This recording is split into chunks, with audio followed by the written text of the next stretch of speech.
بسم اللہ الرحمن الرحیم الحمد للہ رب العالمین والصلاة والسلام علی اشرف الانبیاء وسادۃ الاتقیاء وسید المرسلین سیدنا وحبیبنا محمد وعلی آلہ وآل بیتہ وصحبہ اجمعین اما بعد قال اللہ تبارک وتعالی یا ایہا الذین آمنوا اتقوا اللہ وابتغوا الیہ الوسیلۃ وجاہدوا فی سبیلہ لعلکم تفلحون صدق اللہ العظیم قال النبی صلی اللہ علیہ وسلم علیک بالتقوی فإنہ ازین لأمرک کلہ او کما قال علیہ الصلاۃ والسلام۔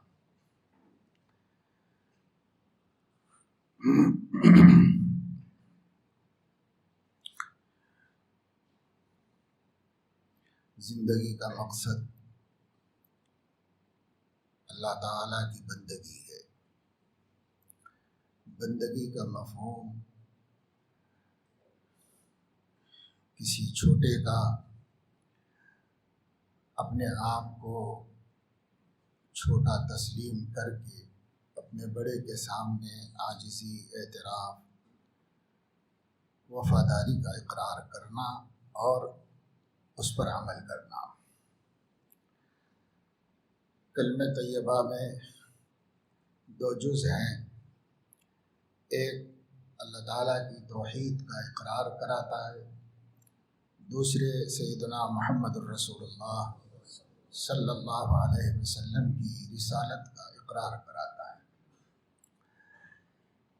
اللہ تعالیٰ کی توحید ایک مختصر سے جملے سے اللہ کے علاوہ کوئی عبادت کے لائق نہیں۔ قرآن کریم میں بھی اس کا حکم دیا گیا، بلکہ اس کی تعلیم دی گئی۔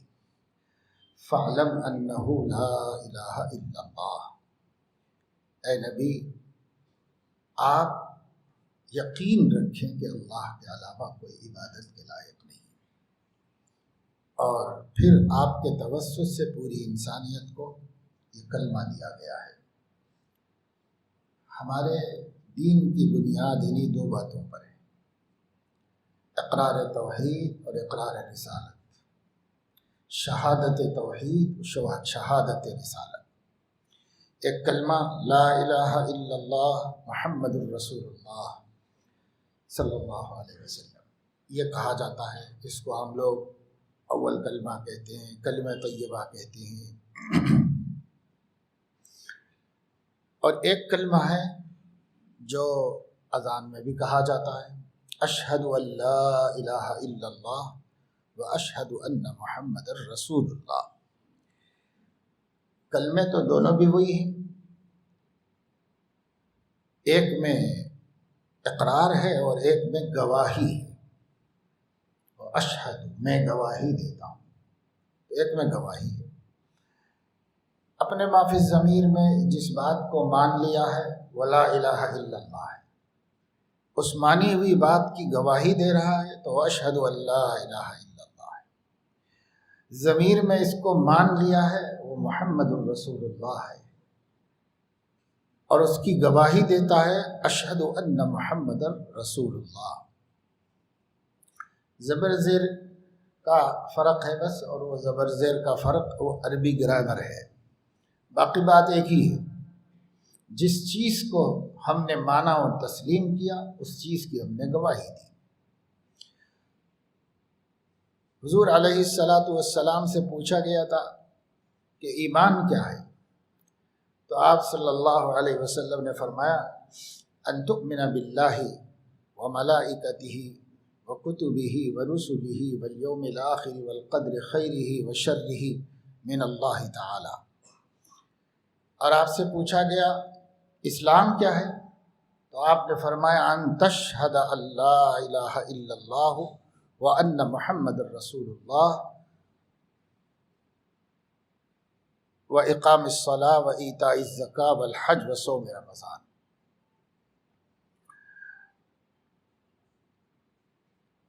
علماء اس لیے فرماتے ہیں کہ شہادتین وہ ارکان اسلام میں سے وہ عمل ہے. شہادتین دونوں باتوں کی گواہی دینا وہ عمل ہے. اس لیے اعمال میں حضور علیہ السلام نے بیان کیا. ایمان پوچھا گیا تو ان تؤمن باللہ و ملائکتہ 7 باتیں بتائیں جس کو ہم ایمان مفصل کہتے ہیں. اور اسلام پوچھا گیا تو شہادتین کو پہلے بیان کیا، پھر نماز، پھر روزہ، زکوٰۃ، حج، یہ 5 بنائے.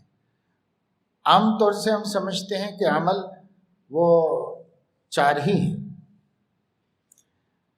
عمل 5 حضور علیہ السلام نے بتائے. شہادت دینا یہ ذمہ داری ہے اور یہ ہمارے عمل میں داخل ہے کہ ہم گواہی دیں اور ہم شہادت دیں کہ اللہ ایک ہے اور سیدنا محمد الرسول اللہ صلی اللہ علیہ وسلم اس کے رسول ہیں.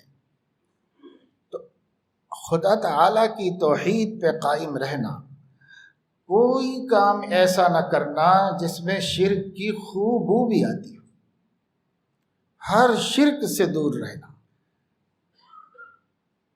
اس لیے جو 5 کلمے پہلے زمانے میں قاعدے کے اخیر میں لکھے ہوتے تھے اور یاد کرائے جاتے تھے، تو اس کا نام پتہ نہیں کس نے رکھا اور کیا ہے، لیکن ایک کلمہ 5واں ہوتا تھا، اس کا نام ہوتا تھا رد کفر. وہ بچوں کو سمجھانے کے واسطے، یاد دلانے کے واسطے، اقرار اور اس کے ساتھ ساتھ کبھی کبھی اس کی خلاف ورزی تو نہیں ہو گئی اس لیے اس کا رد بھی کرتا رہے. کفر کا رد بھی کرو، شرک کا رد بھی کرو. تو اس کا رد تو اس میں کہا گیا ہے اللہم انی اعوذ بک من ان اشرک بک شیئا وانا اعلم بہ واستغفرک لما لا اعلم بہ. حدیث میں بھی دعا ہے یہ. اے اللہ میں آپ سے آپ کی پناہ چاہتا ہوں اس بات سے کہ کہیں میں جان بوجھ کر شرک نہ کر بیٹھوں. من ان اشرک بک شیئا وانا اعلم بہ، جانتے بوجھتے قصدن کوئی شرک نہ کر بیٹھوں میں. اور واستغفرک لما لا اعلم بہ، انجانے میں بھی کہیں مجھ سے کوئی شرک ہو جائے، ایسا کام ہو جائے تو اس سے بھی استغفار کرتا ہوں، اس لیے کہ انجانے کی بات ذہن میں رہتی نہیں، یاد رہتی نہیں، دھیان جاتا نہیں، تو اس کو بھی شامل کر لیا. کیونکہ شرک کہیں پکڑا جائے گا تو پھر لٹیا ڈوب ہی جائے گی. اس لیے شرک سے ڈر بٹھایا، شرک کا خوف بٹھایا، کسی طرح کا شرک نہ ہونے پائے. توحید خالص، اور توحید خالص حاصل ہوتی ہے معرفت کامل سے. پہچانو اللہ کو کہ اللہ کون ہے، جانو اللہ کو، جانیں گے پہچانیں گے، یہ معرفت کامل ہے. معرفت کامل سے توحید خالص پیدا ہو. اللہ کے علاوہ کوئی عبادت کے لائق نہیں. عبادت تو ہم سمجھتے نماز کسی اور کی نہ پڑھی جائے، روزہ نہ رکھا جائے کسی اور کا، اور چونکہ ذہن میں نماز روزہ ہی ہے تو نماز روزہ غیر اللہ کے لیے نہ کیا جائے تو ہم سمجھتے یہ توحید ہو گئی ختم. یہاں نہیں، زندگی کی کوئی حرکت و سکون غیر اللہ کے لیے نہ کیا جائے، یہ عبادت ہے. عبادت کے لائق کوئی نہیں اللہ کے علاوہ. اللہ کے علاوہ کوئی عبادت کے لائق نہیں. عبادت ہم نے سمجھا نماز، نماز غیر اللہ کے لیے نہ پڑھی جائے، نماز صرف اللہ کے لیے پڑھی جائے. جی نہیں، عبادت زندگی کے ہر حرکت و سکون ہوگا. آپ جو کریں وہ بندگی ہونی چاہیے، اس میں توحید ہونی چاہیے. غیر اللہ کا کیا عمل دخل؟ غیر اللہ کے لیے کرے گا تو معتبر نہیں، اللہ قبول نہیں فرماتے. اللہ تعالیٰ قیامت میں فرمائیں گے مرائی کو، جس نے کسی غیر خدا کو دکھانے کے واسطے کام کیا، تو خدا تعالیٰ فرمائیں گے جس کے لیے عمل کیا تھا اس سے بدلہ لے لو، اب مجھ سے کوئی توقع مت رکھو، میرے لیے تو ہے نہیں وہ عمل، تو اس لیے مجھ سے کوئی توقع مت رکھو. جس کو خوش کرنا چاہتے تھے نا ان سے کہو کہ بدلہ دے دے تم کو، اس کا جو بدلہ مل سکتا ہے لے لو، اور نہیں مل سکتا ہے تو مایوس ہو جاؤ۔ ایک حدیث میں ہے کہ غیر اللہ کے لیے عمل کرنے والے کی پیشانی پر لکھا ہوگا آئس من رحمت اللہ، اللہ کی رحمت سے مایوس ہو جاؤ، کوئی توقع مت رکھو اللہ تعالیٰ سے، یہ لکھا ہوا ہوگا۔ تو اس لیے توحید پر قائم رہنا، ہر حرکت و سکون اللہ کی رضا کے واسطے، اس کو سیکھنا، اور اس کو سیکھنے کے واسطے یہ سارا دین ہے، یہ تعلیمات ہیں، یہ حلال و حرام ہے، یہ جائز ناجائز ہے، یہ جو دین ہے، یہ سب بندے کو بندگی کی حقیقت پر لانے کے واسطے ہے۔ اگر وہ بندگی کی حقیقت پر نہیں آیا تو ابلیس ہے، اور ابلیس کے راستے پر ہے، وہ انبیاء کے راستے پر نہیں ہے۔ انبیاء علیہ الصلاۃ والسلام سب کے سب خالص بندے ہیں اللہ تعالیٰ، ان کی زندگی دیکھو، پوری کی پوری زندگی کسی نبی کی پڑھ لو، ان کا جینا مرنا اللہ کے واسطے۔ ان صلاتی و نسکی و محیای و مماتی للہ رب العالمین لا شریک لہ وبذالک امرت، حکم بھی اسی کا دیا گیا ہے، حکم بھی اسی کا دیا گیا ہے، اور وہ چلے بھی اسی کے اوپر۔ ہر نبی کی زندگی دیکھ لو، تمام صحابہ کی زندگی دیکھ لو، زندگی کا مقصد بندگی ہے، اللہ رب العزت کی رضا اور اس کی خوشنودی حاصل کرنا۔ ہر کام اسی لیے کر رہے ہیں، ہر کام اسی لیے کر رہے ہیں۔ سیدنا علی کرم اللہ وجہہ اکابر صحابہ میں سے ہیں، خلفائے راشدین میں سے ہیں، نبی پاک صلی اللہ علیہ وسلم کے داماد ہیں، چچا زاد بھائی ہیں، اور سابقون الاولون میں سے ہیں، اور بلوغ سے پہلے ایمان لا کر حالت ایمان و اسلام میں بالغ ہونے کا شرف رکھتے۔ بہت خوبیاں، بہت خصوصیتیں سیدنا علی کرم اللہ وجہہ کو حاصل ہیں۔ سیدنا علی رضی اللہ تعالیٰ عنہ نے ایک آدمی سے کچھ مقابلہ ہو گیا کافر سے، تو اس کی گستاخی کو برداشت نہیں کیا، اس کے مقابلے میں بھیڑ گئے، طاقتور تھے، فاتح خیبر تھے، اس کو پٹک دیا اور اس کے اوپر چڑھ کے بیٹھے، نیام میں سے تلوار نکال لی، تلوار اس کے کیس میں سے نکال لی، اور نکالنے کے بعد غصے میں بفرا ہوا آدمی کو اگلا کیا کام باقی رہتا ہے کہ بس اس کی گردن پہ چلا دے۔ جب اس نے دیکھا کہ اب بچنے کی کوئی صورت نہیں ہے، اور جس سے دشمنی ہے وہ خوش ہو جائے گا، اور میں تو زندگی سے بھی محروم ہو جاؤں گا، تو اپنے غصے کو نکالنے کی ایک صورت سمجھ میں آئی، اس نے حضرت علی کے چہرے پہ تھوک دیا کہ مرتا کیا نہ کرتا، کچھ تو کر لو اپنا غصہ نکالنے کے واسطے، تو اتنا ہی کر لیا کہ مار تو نہیں سکتا تھا، تھوک دیا ان کو۔ تو سیدنا علی کرم اللہ وجہہ نے اسے چھوڑ دیا، اپنی تلوار نیام میں رکھ لی، اٹھ کے کھڑے ہو گئے۔ اب وہ مبہوت ہو گیا، پریشان ہو گیا کہ صاحب میں تو سمجھا تھا کہ لمحے بھر میں ختم، زندگی ختم، کچھ نہیں، یہ آدمی چھوڑے گا تو نہیں، اب اتنے غصے میں ہے، بپرا ہوا ہے، اور تلوار بھی سونت لی، اب کیا چھوڑے گا وہ مجھے؟ لیکن چھوڑ دیا تو حیران ہو گیا کہ بھئی ایسا تو ہوتا ہی نہیں دنیا میں، کیسے ہو گیا؟ اب ہانپتا کانپتا کھڑا ہوا تھا، ادب سے اس نے ہاتھ جوڑے کہا حضرت میرے تھوک دینے کے بعد تو آپ کا غصہ اور بڑھ جانا چاہیے تھا، 2 لمحہ تاخیر سے مارتے، اسی وقت مار دینا چاہیے تھا۔ تو فرمایا نہیں، اصل میں بات یہ ہے کہ جب تک تیری میری لڑائی چل رہی تھی، تیرے تھوکنے سے پہلے تک وہ صرف اللہ کی رضا اور ان کی عظمت کو ملحوظ رکھ کر کے میں جنگ کر رہا تھا تیرے ساتھ، تجھے مارتا بھی تو اس کی رضا کے لیے مارتا اور خوشی کے لیے، میرے نفس کا اس میں کوئی دخل نہیں تھا۔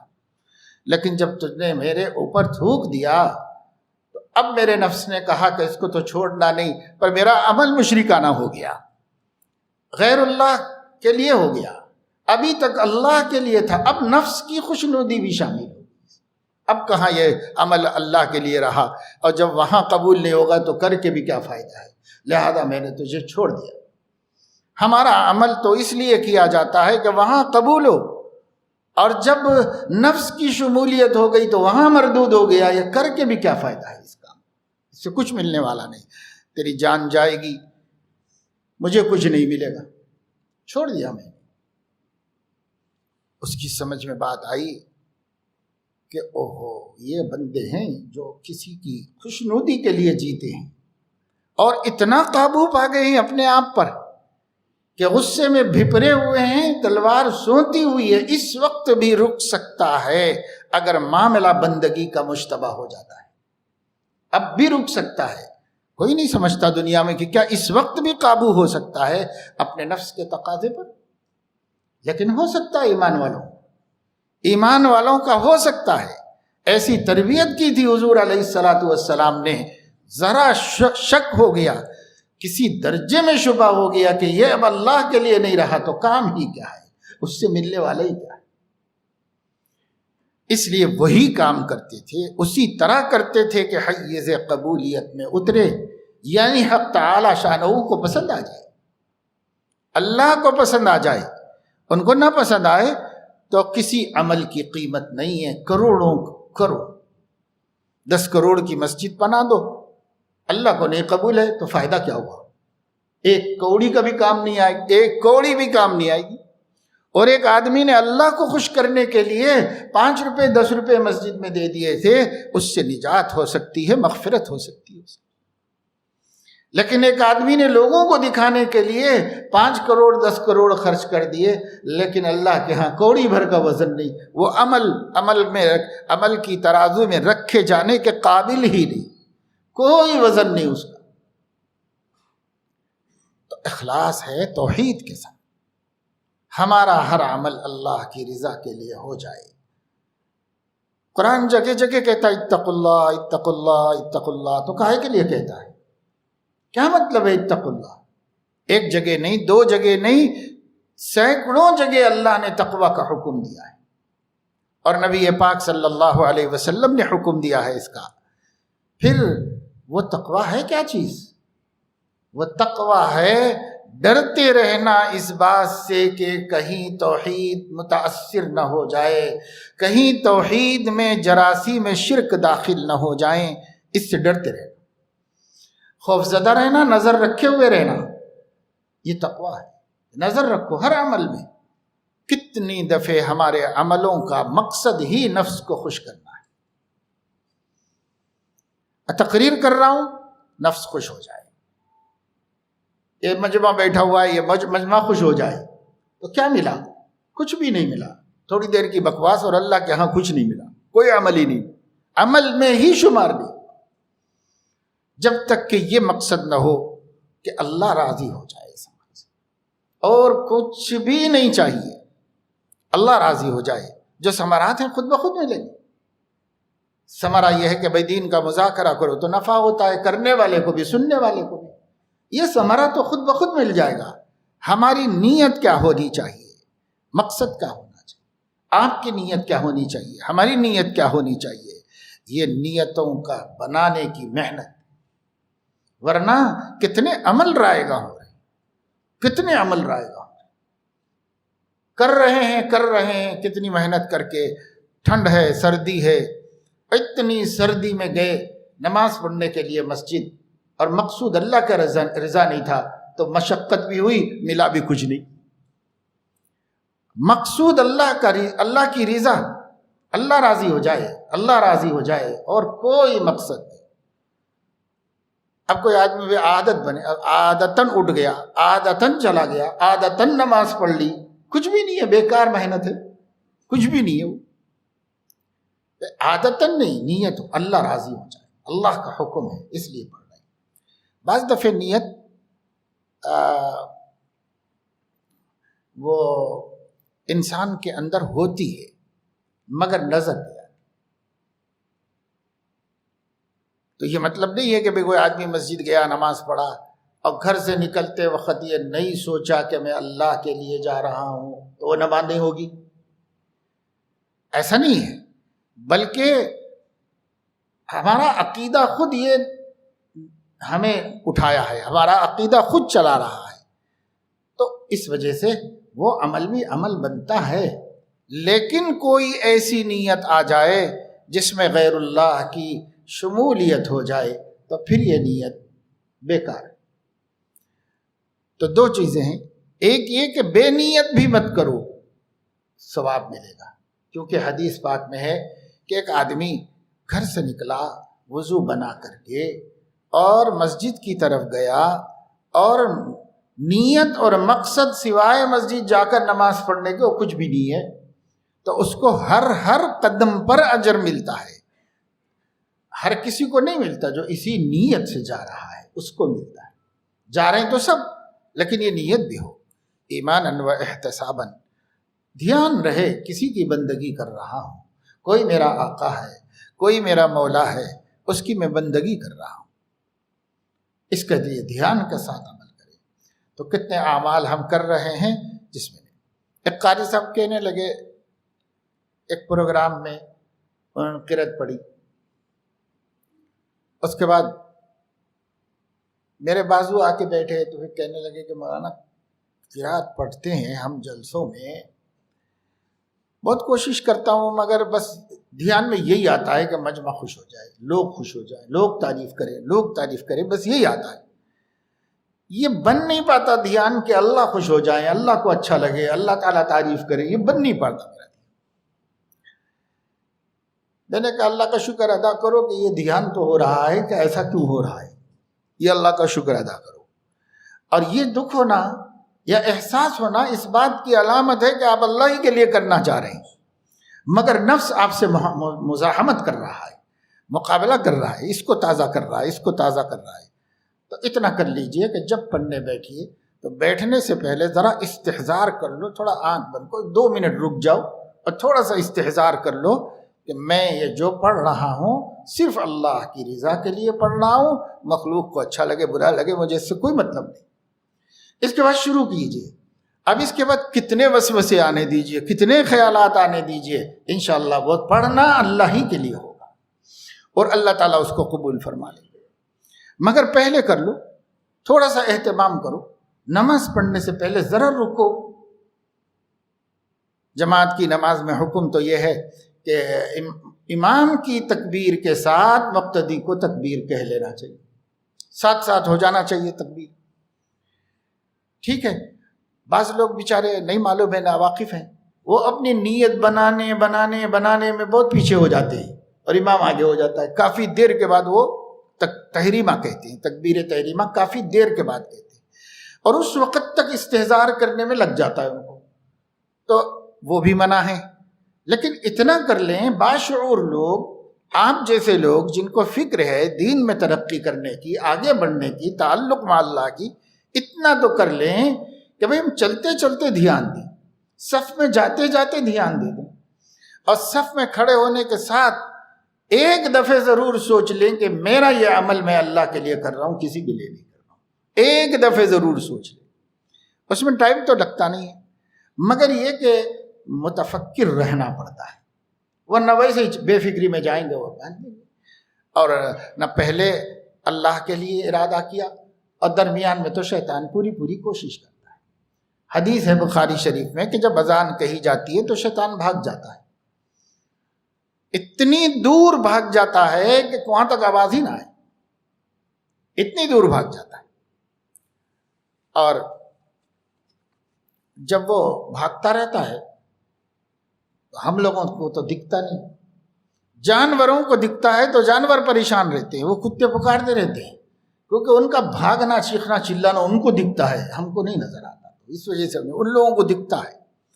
وہ بھاگ گیا شیطان، پھر آ جاتا ہے واپس، اذان ختم پھر واپس، اقامت ہوئی تو پھر بھاگ جاتا ہے، اقامت ختم ہوتی پھر آ جاتا ہے. اب یہاں سے لے کے سلام پھیرنے تک برابر ہماری نماز کو غارت کرنے کی کوشش کرتا رہتا ہے، ہماری نماز کو ختم کرنے کی کوشش کرتا رہتا ہے. تو اس وجہ سے تھوڑی سی نیت شروع میں صحیح کی جائے اور شروع ہی میں اپنا کام اللہ کے ساتھ صحیح کر لیا جائے، معاملہ درست کر لیا جائے، پھر اس کے بعد ہم نماز پڑھیں گے۔ اب آ کے اس کو ڈالنے دو خیالات، کچھ بھی کرنے دو، اس کی طرف سے نظر ہی ہٹا دو۔ کتنے خیالات ڈالتا ہے، تو شیطان سے اور نفس سے کہو تیری مرضی اور 200-400 ڈال دے، میں تو اللہ سے معاملہ کر کے پکی کر لیا ہوں نماز اپنی، میری نماز پکی ہو گئی، اب تو کیا کرنا چاہتا کر لے بس۔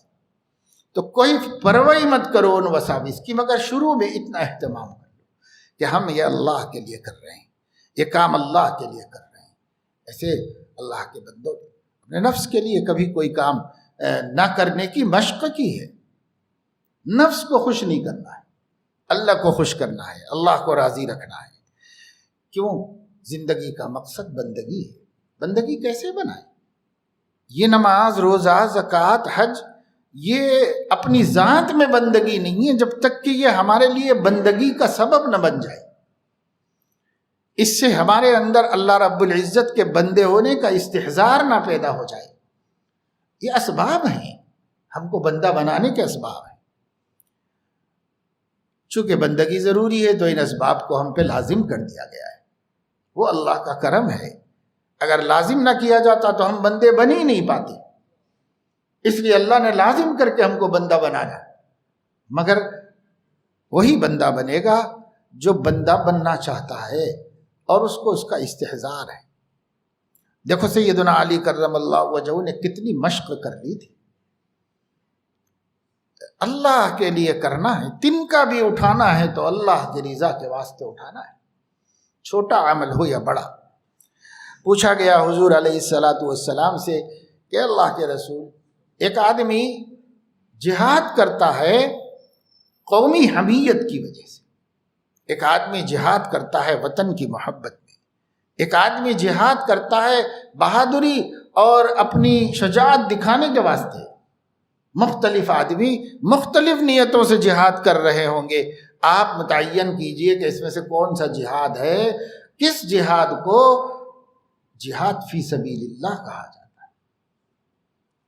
تو حضور صلی اللہ علیہ وسلم نے فرمایا کہ من قاتل لتکون کلمۃ اللہ ہی العلیا فہو فی سبیل اللہ، جو اس لیے جہاد کر رہا ہے کہ اللہ کا کلمہ بلند ہو جائے، اب کوئی مقصد نہیں، اللہ نے جو دین برحق بھیجا ہے یہ بلند ہو جائے، اللہ کا کلمہ لا الہ الا اللہ سر بلند ہو جائے، لوگوں کے اوپر غالب آ جائے، اس لیے میں کر رہا ہوں۔ جس کی یہ نیت ہے وہ صرف ایک اس نیت والا، اس کا جہاد فی سبیل اللہ ہے، باقی سب فی سبیل النفس ہے، فی سبیل النفس ہے، فی سبیل اللہ۔ فی سبیل اللہ جبھی ہوگا جبکہ لتکون کلمۃ اللہ ہی العلیا کے علاوہ کچھ اس کا ارادہ نہ، کوئی مقصد اس کا نہ، اللہ کا۔ تو اللہ اللہ اللہ یہ ہمارے دھیان میں بیٹھ جائے، ہمارا جینا مرنا اللہ کے واسطے ہے، ہم سب کچھ اللہ کے لیے کرتے ہیں، اللہ رب العزت کی رضا کے واسطے کرتے ہیں، اسی کے لیے نماز، اسی کے لیے روزہ، اسی کے لیے حج، اسی کے لیے زکوٰۃ، اسی کے لیے جہاد، سب اسی کے لیے، پڑھنا بھی اسی کے لیے، پڑھانا بھی اسی کے لیے، تبلیغ بھی اسی کے لیے، دعوت بھی اسی کے لیے، کچھ بھی کریں، حتیٰ کہ شادی، بیاہ، نکاح، اولاد کی پرورش، تربیت، کمانا، کھانا، سب اللہ کی رضا کے واسطے، کہ اللہ راضی ہو جائے، اللہ راضی ہو جائے، کیونکہ میری زندگی کا مقصد یہی ہے کہ اللہ راضی ہو جائے۔ اور جیسے کہا گیا کہ میری زندگی کا مقصد تیرے دین کی سرفرازی، میں اسی لیے مسلمان، میں اسی لیے نمازی، تو اسی لیے اور کوئی مقصد نہیں۔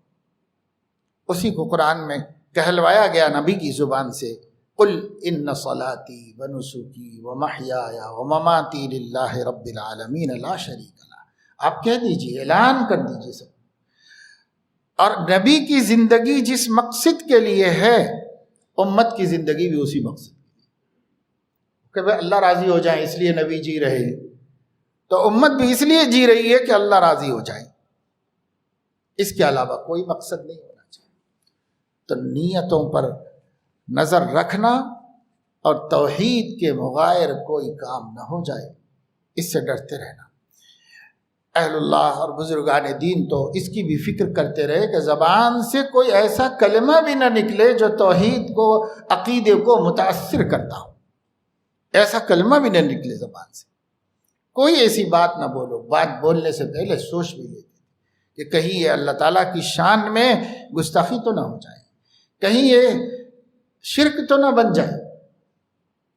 حدیث میں ہے، بخاری مسلم وغیرہ تقریباً حدیث کی کتابوں میں، کہ اللہ کے نبی صلی اللہ علیہ وسلم جب حدیبیہ میں تھے، اس رات بارش ہو گئی تھی، تو صبح کو حضور علیہ السلام نے صحابہ کرام سے فرمایا، جانتے ہو اللہ تعالیٰ نے رات میں کیا فرمایا؟ تو ان لوگوں نے کہا اللہ و رسولہ عالم۔ تو فرمایا اللہ تعالیٰ نے یہ فرمایا کہ میں نے بارش برسائی، کچھ بندے میرے مومن بنے اور کچھ بندے میرے کافر بنے، مؤمن بھی و کافر بھی، کچھ بندے میرے مومن بن گئے اور کچھ بندے کافر بن گئے۔ بارش ہوئی، بارش کا سبب بن گئی کسی کے کافر بننے کا، کسی کے مومن بننے کا، اور اللہ تعالیٰ نے اس کی صراحت کی حضور علیہ السلام سے کہ جب بارش ملی تو کچھ بندوں نے کہا اللہ نے اپنے فضل سے بارش برسائی ہے، ان لوگوں نے میرے اوپر ایمان لایا، یہ مومن بندے۔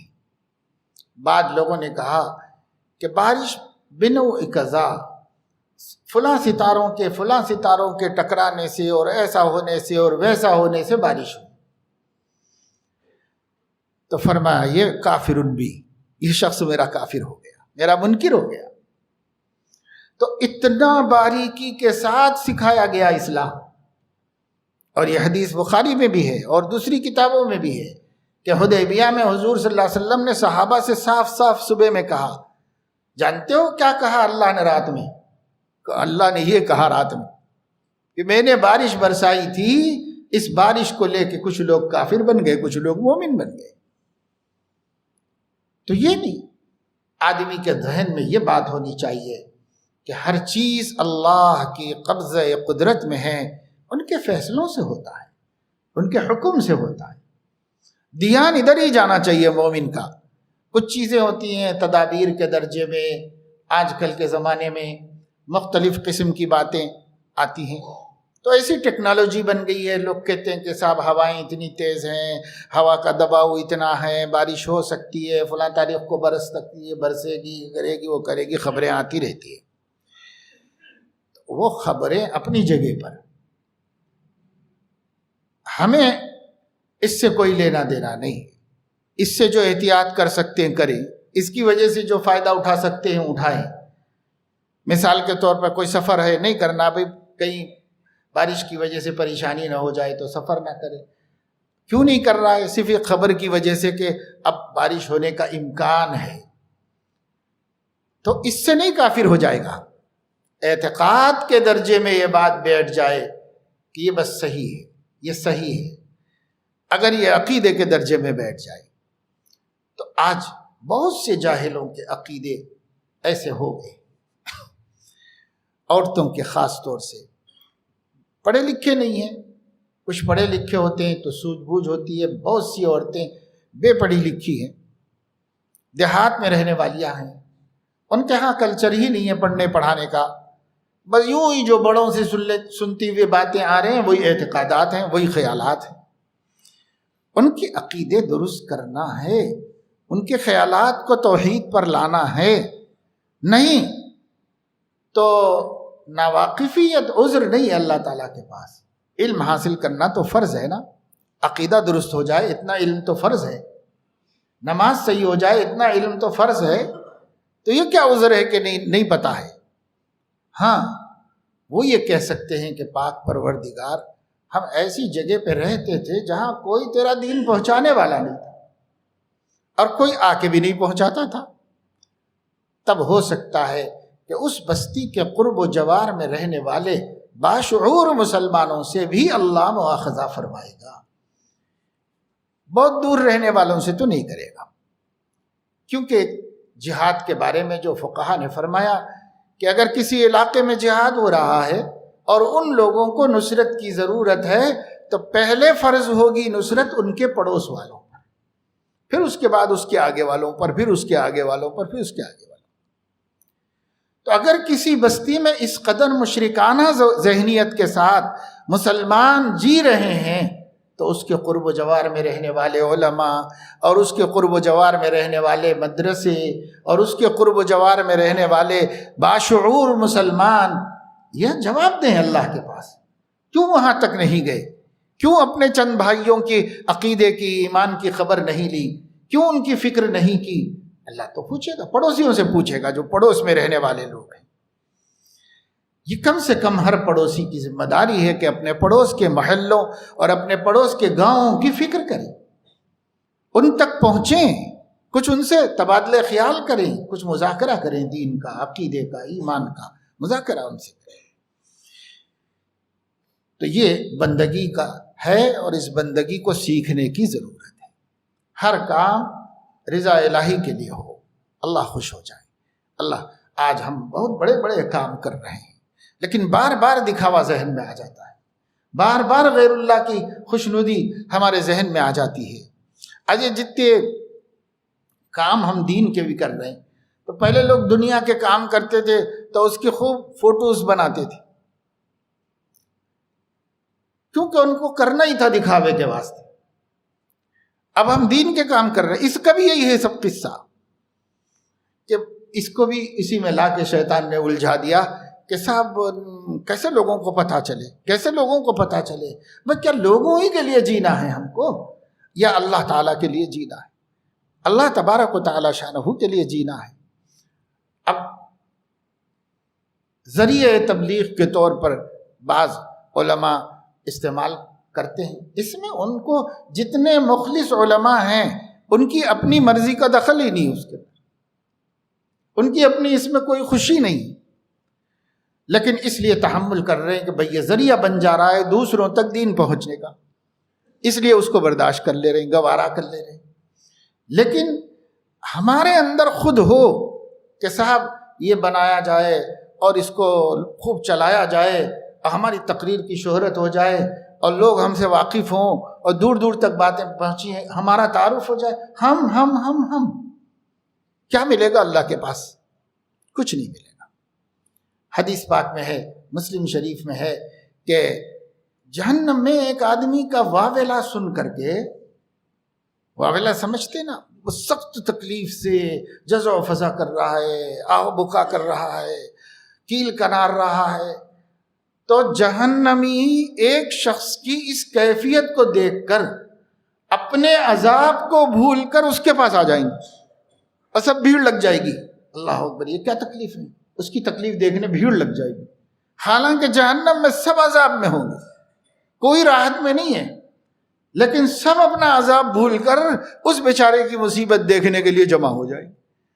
اور جب سب مجمع آئے گا، اس کے اکٹھے ہوگا، تو اس میں سے کوئی آدمی اسے غور سے دیکھے گا، غور سے دیکھ کے کہا، ارے مولانا صاحب، ارے آپ تو ہماری مسجد کے خطیب صاحب ہیں، یہ کیا ہو گیا؟ اب میں تو آپ کی نافرمانی کر کے جہنم میں آیا، آپ کیا کر کے جہنم میں آئے ہیں اور اتنی سخت عذاب میں؟ تو حضور علیہ السلام نے فرمایا، وہ کہے گا، ہاں میں تم لوگوں کو بتاتا تو تھا مگر خود نہیں کرتا، میں تم لوگوں کو منع تو کرتا تھا گناہوں سے مگر خود مبتلا رہتا تھا، اس لیے اللہ پاک نے مجھے اس عذاب میں ڈالا ہے۔ تو اس کیفیت بتائی اللہ کے نبی صلی اللہ علیہ وسلم نے، اس کی آنتیں شدت تکلیف سے باہر نکل آئی ہوں گی اور وہ آتم کا ڈھیر پڑا ہوا ہے، اس کے اطراف چکر لگا رہا ہے اور ہائے ہائے ہائے ہائے ہائے ہائے کر رہا ہے۔ کیوں بھائی؟ اللہ کے لیے کام کرتے تو یہ مصیبت نہ آتی، اللہ کے لیے کرتے تو یہ تکلیف نہ آتی، بلکہ اللہ اعلیٰ درجے کے مراتب میں پہنچاتا، اللہ تعالیٰ بڑے بڑے درجے عطا فرماتا، لیکن اللہ کے لیے نہیں ہے، اللہ کے لیے ہمارے یہ کام نہیں ہوتے۔ تو اس لیے بہت بہت سوچ سمجھ کر پھونک پھونک کے قدم رکھنے کی ضرورت ہے۔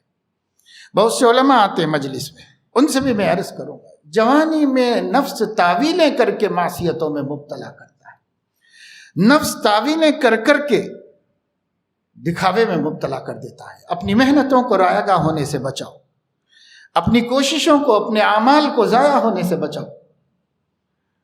نفس بہت خطرناک ہے،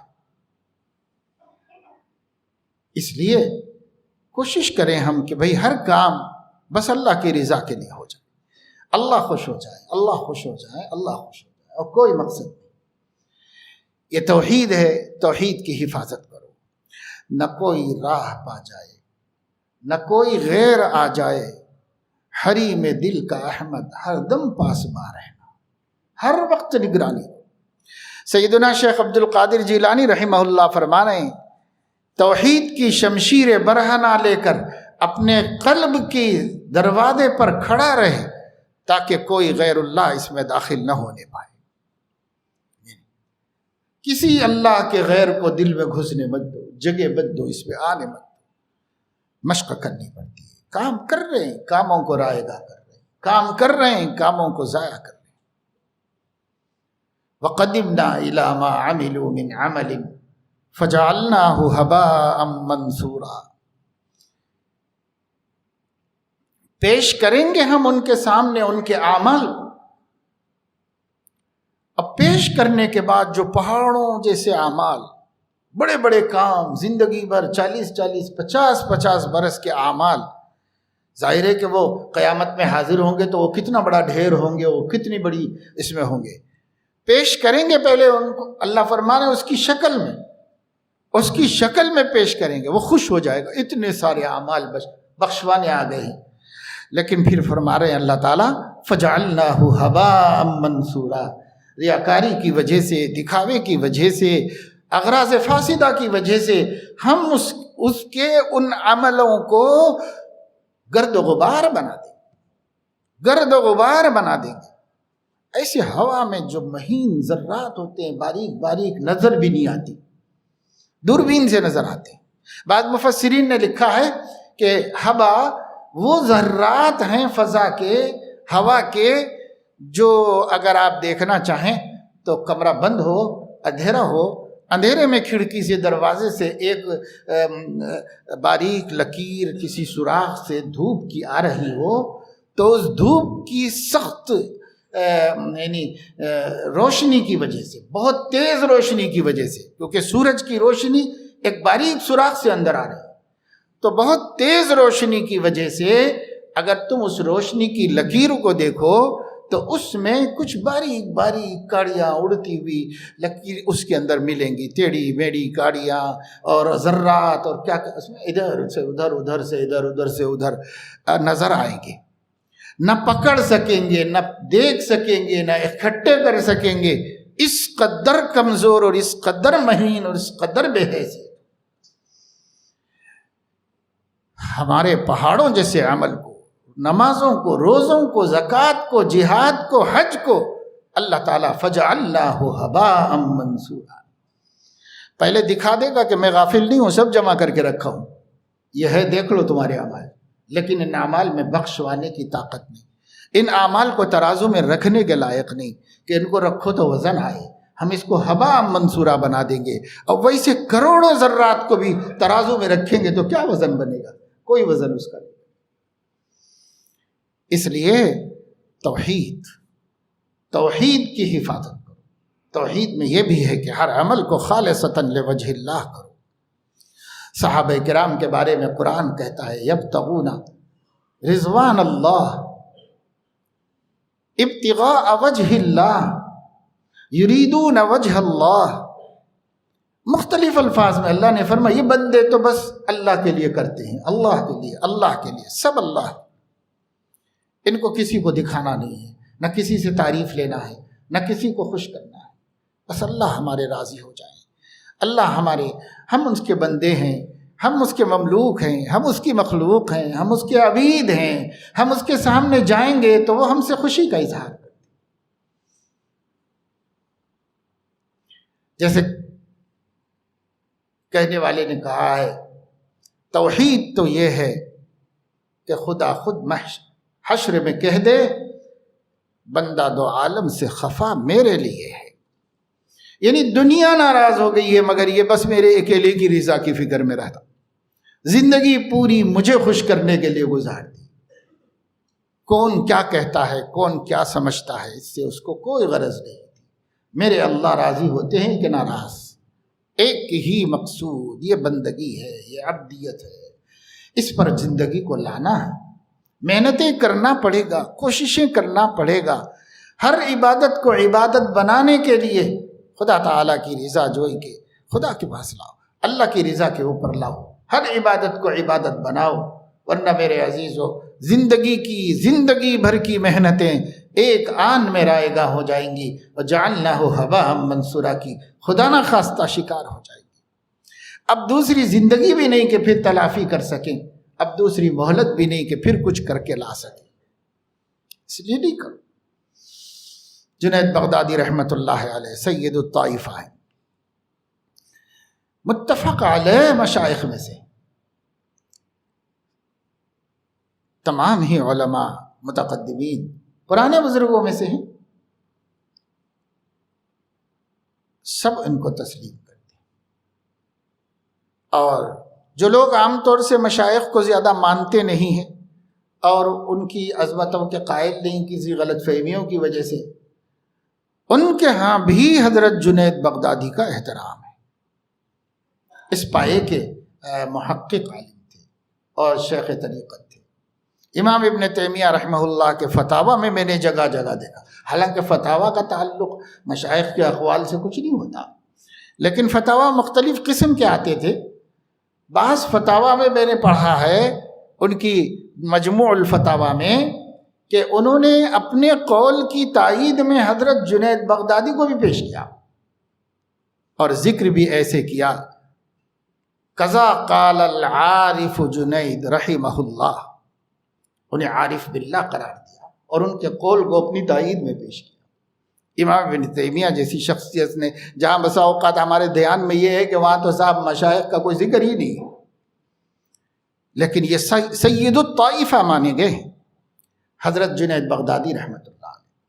تمام سلاسل میں ان کی عزت ہے، عظمت ہے.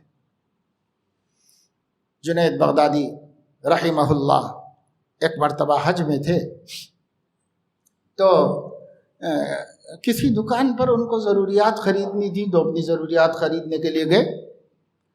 وہاں صابن ہوگا، کوئی چیز ہوگی، لے لی. لینے کے بعد اپنے اچکن میں سے پیسہ نکال کر کے اس کو اس کے پیسے دے. پہلے زمانے میں سکے ہوتے تھے، جیسے آج کل جعلی نوٹ ہوتی ہے، پہلے کھوٹے سکے اس میں آ جاتے تھے.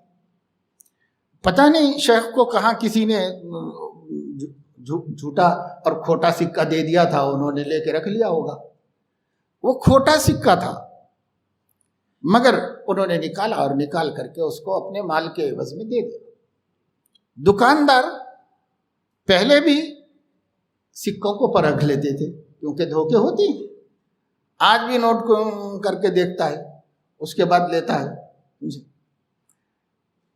تو اس نے دیکھا سکہ ادھر ادھر تو کھوٹا تھا، تجربے کار تھا، پہچان لیا. منڈی میں آتے ہیں کھوٹے سکے، پہچان لیا. لیکن شیخ کو نہیں پہچانتا تھا، مسافر تھے، دوسری جگہ کے تھے.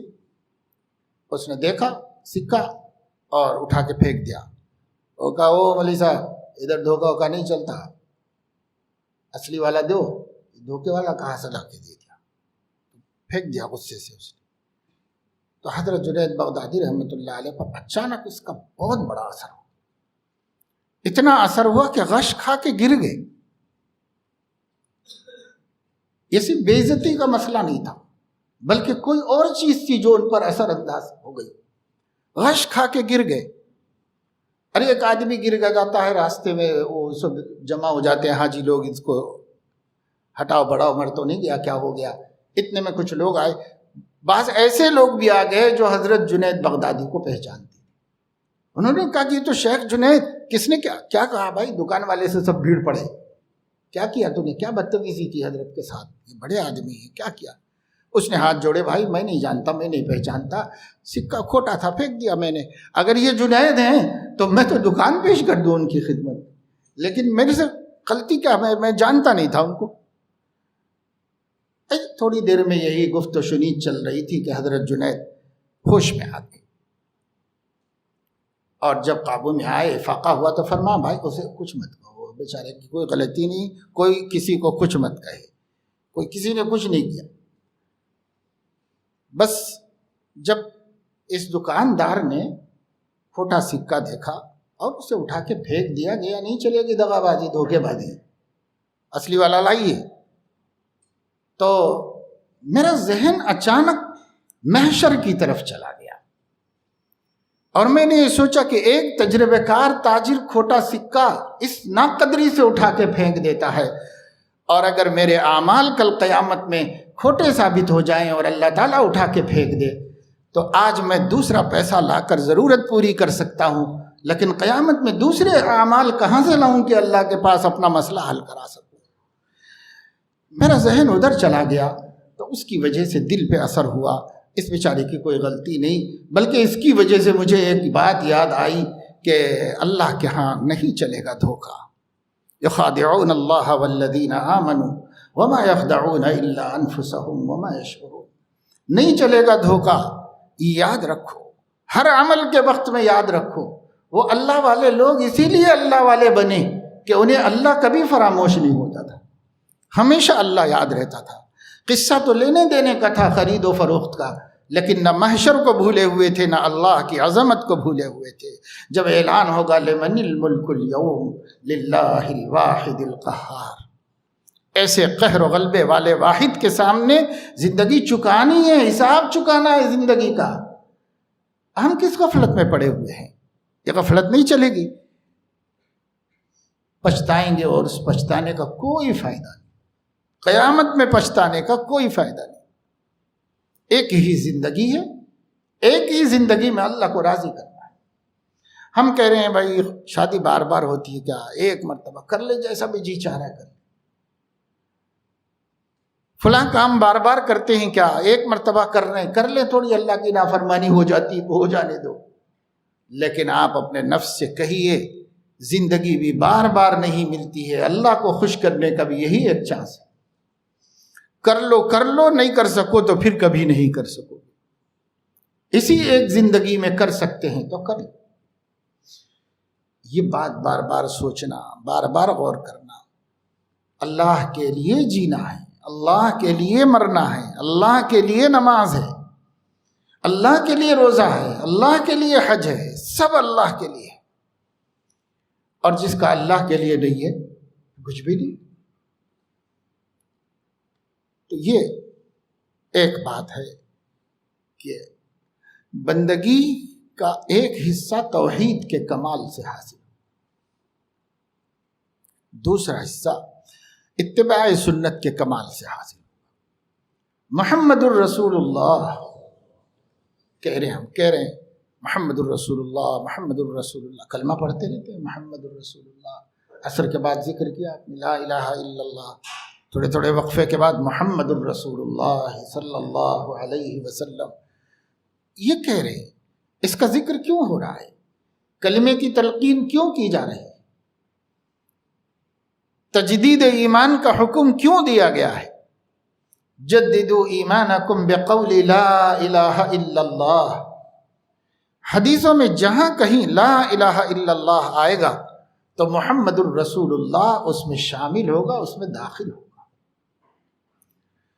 علماء فرماتے ہیں اور شارحین حدیث بعض احادیث کی تشریح میں اس نقطے کو بیان فرمائے ہیں کہ بسا اوقات ایک بات مکمل اتنی معروف اور مشہور ہوتی ہے کہ اس بات کا کوئی حصہ بیان کر کے اکتفا کر دیا جاتا ہے، اس لیے نہیں کہ اتنا ہی بتانا چاہ رہے ہیں، بلکہ اس لیے کہ بقیہ معلوم ہے لوگوں کو، اس وجہ سے۔ تو اب جو کہا گیا جددوا ایمانکم بقول لا الہ الا اللہ، تو اتنی بات حضور نے فرمائی اس لیے کہ ہر مومن کو معلوم ہے کہ لا الہ الا اللہ کافی نہیں ہے، محمد الرسول اللہ اس کا کمپلسری حصہ ہے، اس کا جز ہے، سب کو پتہ ہے، اس لیے پورا بولنے کی ضرورت نہیں، تھوڑا بولنے سے۔ جیسے کہا جاتا سورہ اخلاص 3 مرتبہ پڑھو، جیسے کہا جاتا ہے بھائی قل هو اللہ پڑھو، قل هو اللہ پڑھنے کی یہ فضیلت ہے، تو اب ایک آدمی لے کے بیٹھے قل هو اللہ قل هو اللہ قل هو اللہ، تو ایسے فضیلت حاصل ہو جائے گی 3 مرتبہ پڑھنے سے؟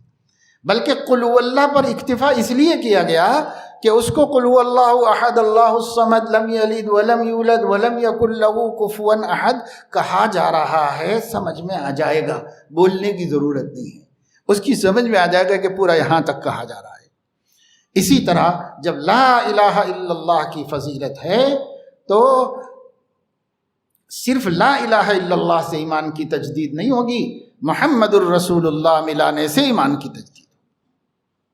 اب بعد لوگوں کو یہ سمجھ میں آیا کہ صاحب حضور صلی اللہ علیہ وسلم تو لا الہ الا اللہ بولے نا، ہم اپنی طرف سے محمد الرسول اللہ کیوں بڑھا دیں؟ تو ایسے ایسے خبیث اس دنیا میں جیتے ہیں کہ ایک ٹیم ایک جماعت بن گئی ہے، اور وہ جماعت ادھر امریکہ میں اصل اس کا تھا داعی، اور وہاں سے وہ چلا تو ہندوستان کے بھی بعض علاقوں میں، خاص طور سے تمل ناڈو کے بعض علاقوں میں وہ جماعت چل رہی ہے، اسے جماعت کیا بولیں، بہرحال ایک گروہ ہے، چل رہا ہے باقاعدہ، ان کی تبلیغ چل رہی ہے اور وہ اپنے لوگوں کو بڑھا رہے ہیں، اور وہ یہ کہتے ہیں کہ مسجدوں میں جا کر نماز پڑھنا اس لیے درست نہیں ہے کہ مسجدوں میں شرک ہوتا ہے۔ مسجدوں میں شرک ہوتا ہے؟ مسجد تو توحید کا مرکز ہے، ہاں وہاں سے اذان کہی جاتی ہے، اور اذان میں اشہد ان لا الہ الا اللہ کہتے ہیں، یہاں تک تو توحید تھا، لیکن اشہد ان محمد رسول اللہ کہہ کر مشرک ہو جاتے ہیں۔ تو باقاعدہ ایک پڑھے لکھوں میں، جاہلوں میں نہیں، ایجوکیٹڈ نوجوان ایک گروہ بڑھتا چلا جا رہا، بڑھتا چلا جا رہا، اور وہ انٹرنیٹ کے ذریعے سے ان کا جو گرو مر گیا ہے امریکہ میں، اس کو اپنا بنا لیا ہے رہنما، اور اس کی راستے پہ چل رہے۔ تو یہ بات ذہن میں رہنا چاہیے کہ حدیث میں اگر کلمے کا دوسرا جز نہیں آیا ہے تو اس جز سے صرف نظر نہیں کیا جا سکتا، وہ جز چونکہ بتانے کی ضرورت نہیں ہے، اس وجہ سے ایک کلمے پر اکتفا کر دیا جاتا ہے۔ تو جددوا ایمانکم بقول لا الہ الا اللہ، یہ نہیں مطلب ہے کہ اتنے سے ایمان کی تجدید ہو جائے گی، نہیں، لا الہ الا اللہ محمد الرسول اللہ سے ایمان کی تجدید ہوگی۔ تو جب لا الہ الا اللہ عبدیت کا ایک حصہ کہ بندگی کامل ہو، خالص ہو، لوجہ اللہ ہو، کسی غرض سے نہ ہو، کسی مقصد سے نہ ہو۔ اب اس کا دوسرا حصہ ہے محمد الرسول اللہ صلی اللہ علیہ وسلم، یعنی اتباع سنت کے ساتھ ہو یہ بندگی، خلاف سنت بندگی کا بھی کوئی اعتبار نہیں، کوئی قبولیت نہیں۔ آپ کی سمجھ سے آپ بندگی کریں گے تو وہ معتبر نہیں، نبی کی ہدایت و تعلیم کی روشنی میں بندگی کریں گے تو وہ معتبر ہوگی۔ اب وہ کام عبادتوں کا ہو، عقیدے کا ہو، معاملات کا ہو، معاشرت کا ہو، شادی بیاہ ہو، غمی ہو، کچھ بھی ہو، آپ کے طریقے پر کرو تو مردود ہے، اور نبی کے طریقے پہ کرو تو مقبول ہے، کیونکہ اللہ نے ایک ہی اسوہ ہم کو دیا ہے، 2 نہیں دیے، 3 نہیں دیے۔ اللہ نے یہ نہیں فرمایا تم لوگوں کے لیے میں نے یہ 2 4 5 طریقے رکھے ہیں، کوئی سے بھی طریقے سے کر لو، اللہ نے یہ نہیں فرمایا۔ 5 10 تو بہت دور کی بات ہے، 2 بھی نہیں، 2 صرف ایک طریقہ اللہ نے ہم کو دیا ہے، صرف ایک طریقہ۔ جیسے عبادت میں توحید لازمی ہے، اتباع میں بھی توحید لازمی ہے، ایک کی جائے گی، 10 کی نہیں کی جائے گی، 10 تو 10، 2 کی بھی نہیں کی جائے گی، صرف ایک کی اتباع ہے، اور وہ ہیں سیدنا محمد الرسول اللہ صلی اللہ علیہ وسلم۔ انہوں نے کہیں گنجائش رکھی ہے تو گنجائش سے فائدہ اٹھاؤ، انہوں نے کہیں گنجائش نہیں رکھی ہے، کوئی رستہ نہیں ہے سوائے اسی ایک طریقے کے، کوئی رستہ نہیں، اسی پر کرنا پڑے گا، اس سے ہم ہٹ نہیں سکتے۔ نماز ہے، نماز حضور علیہ السلام کے طریقے پہ معتبر ہے، ان کے طریقے کے خلاف غیر معتبر ہے۔ نماز کے طریقے میں انہوں نے گنجائش رکھی، گنجائش یہ رکھی ہے کما رأیتمونی، جیسے تم لوگ دیکھ رہے ہو بس ایسے پڑھ لو یہ قبول ہو جائے گی۔ یہ نہیں فرمایا کما اصلی، جیسے میں پڑھتا ہوں ایسی پڑھو، ان کی والی پڑھ ہی نہیں سکتا تھا کوئی آدمی، اور ان کے ظاہر کو بھی سب لوگ نہیں دیکھ پاتے، سارے ہی مسلمان ان کی نماز کو غور سے دیکھیں یہ مشکل۔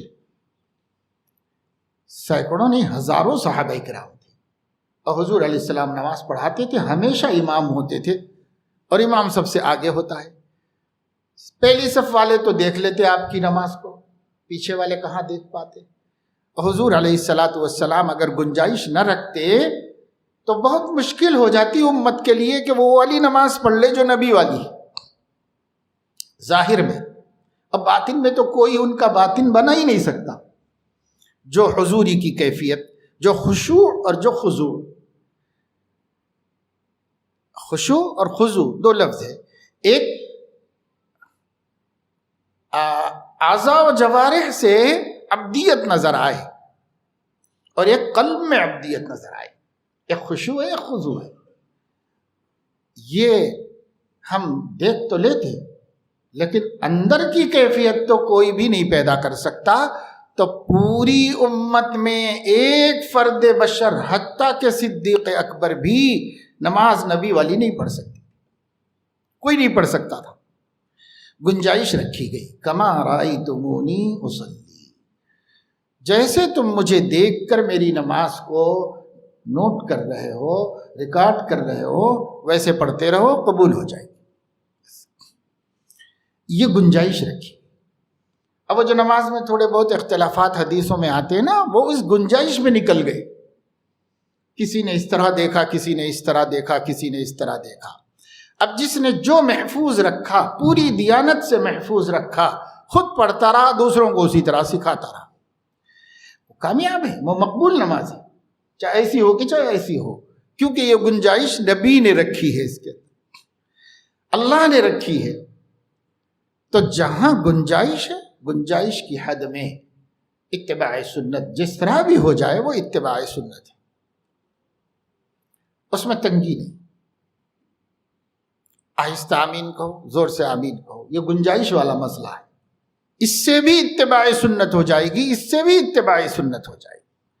اگر کوئی ضد کر کے بیٹھے تو وہ جاہل ہے، غافل ہے۔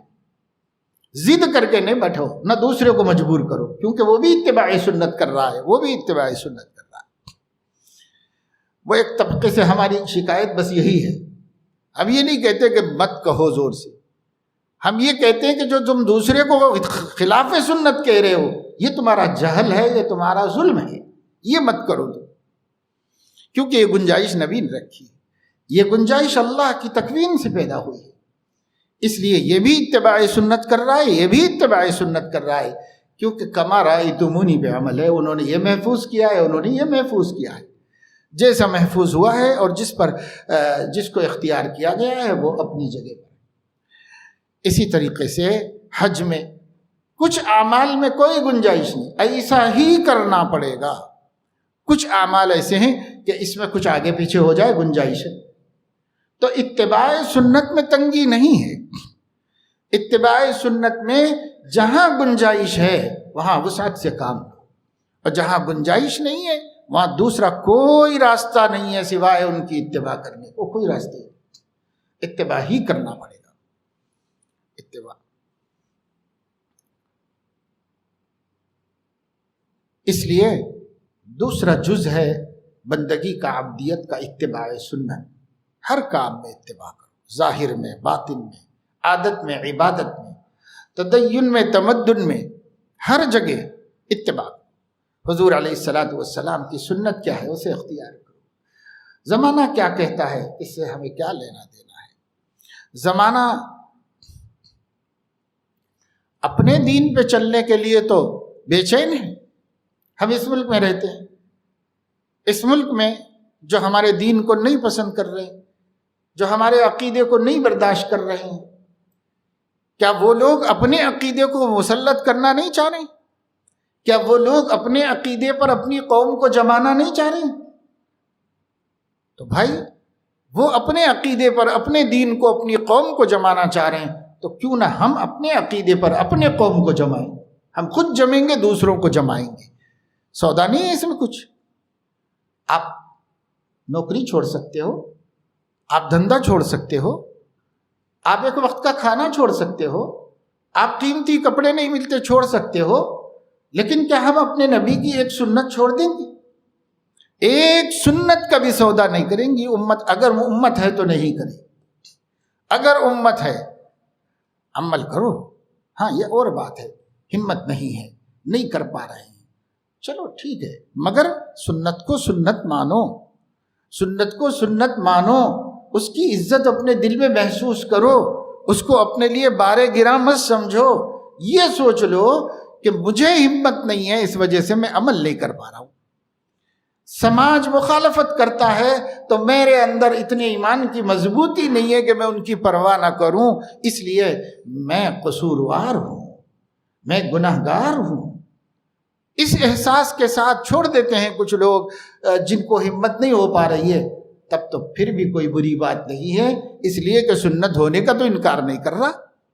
لیکن وہ بد نصیب ہیں جو اپنے ایمان کی کمزوری کی وجہ سے نبی کے دین کو دین ہونے کا انکار کرتے ہیں، نبی کی سنتوں کے سنت ہونے کا انکار کر دیتے ہیں، صرف اس وجہ سے کہ ان کو نہیں عمل کرنا ہے، یا صرف اس وجہ سے کہ ان کا ایمان اتنا نہیں ہے کہ زمانے کا مقابلہ کر لے۔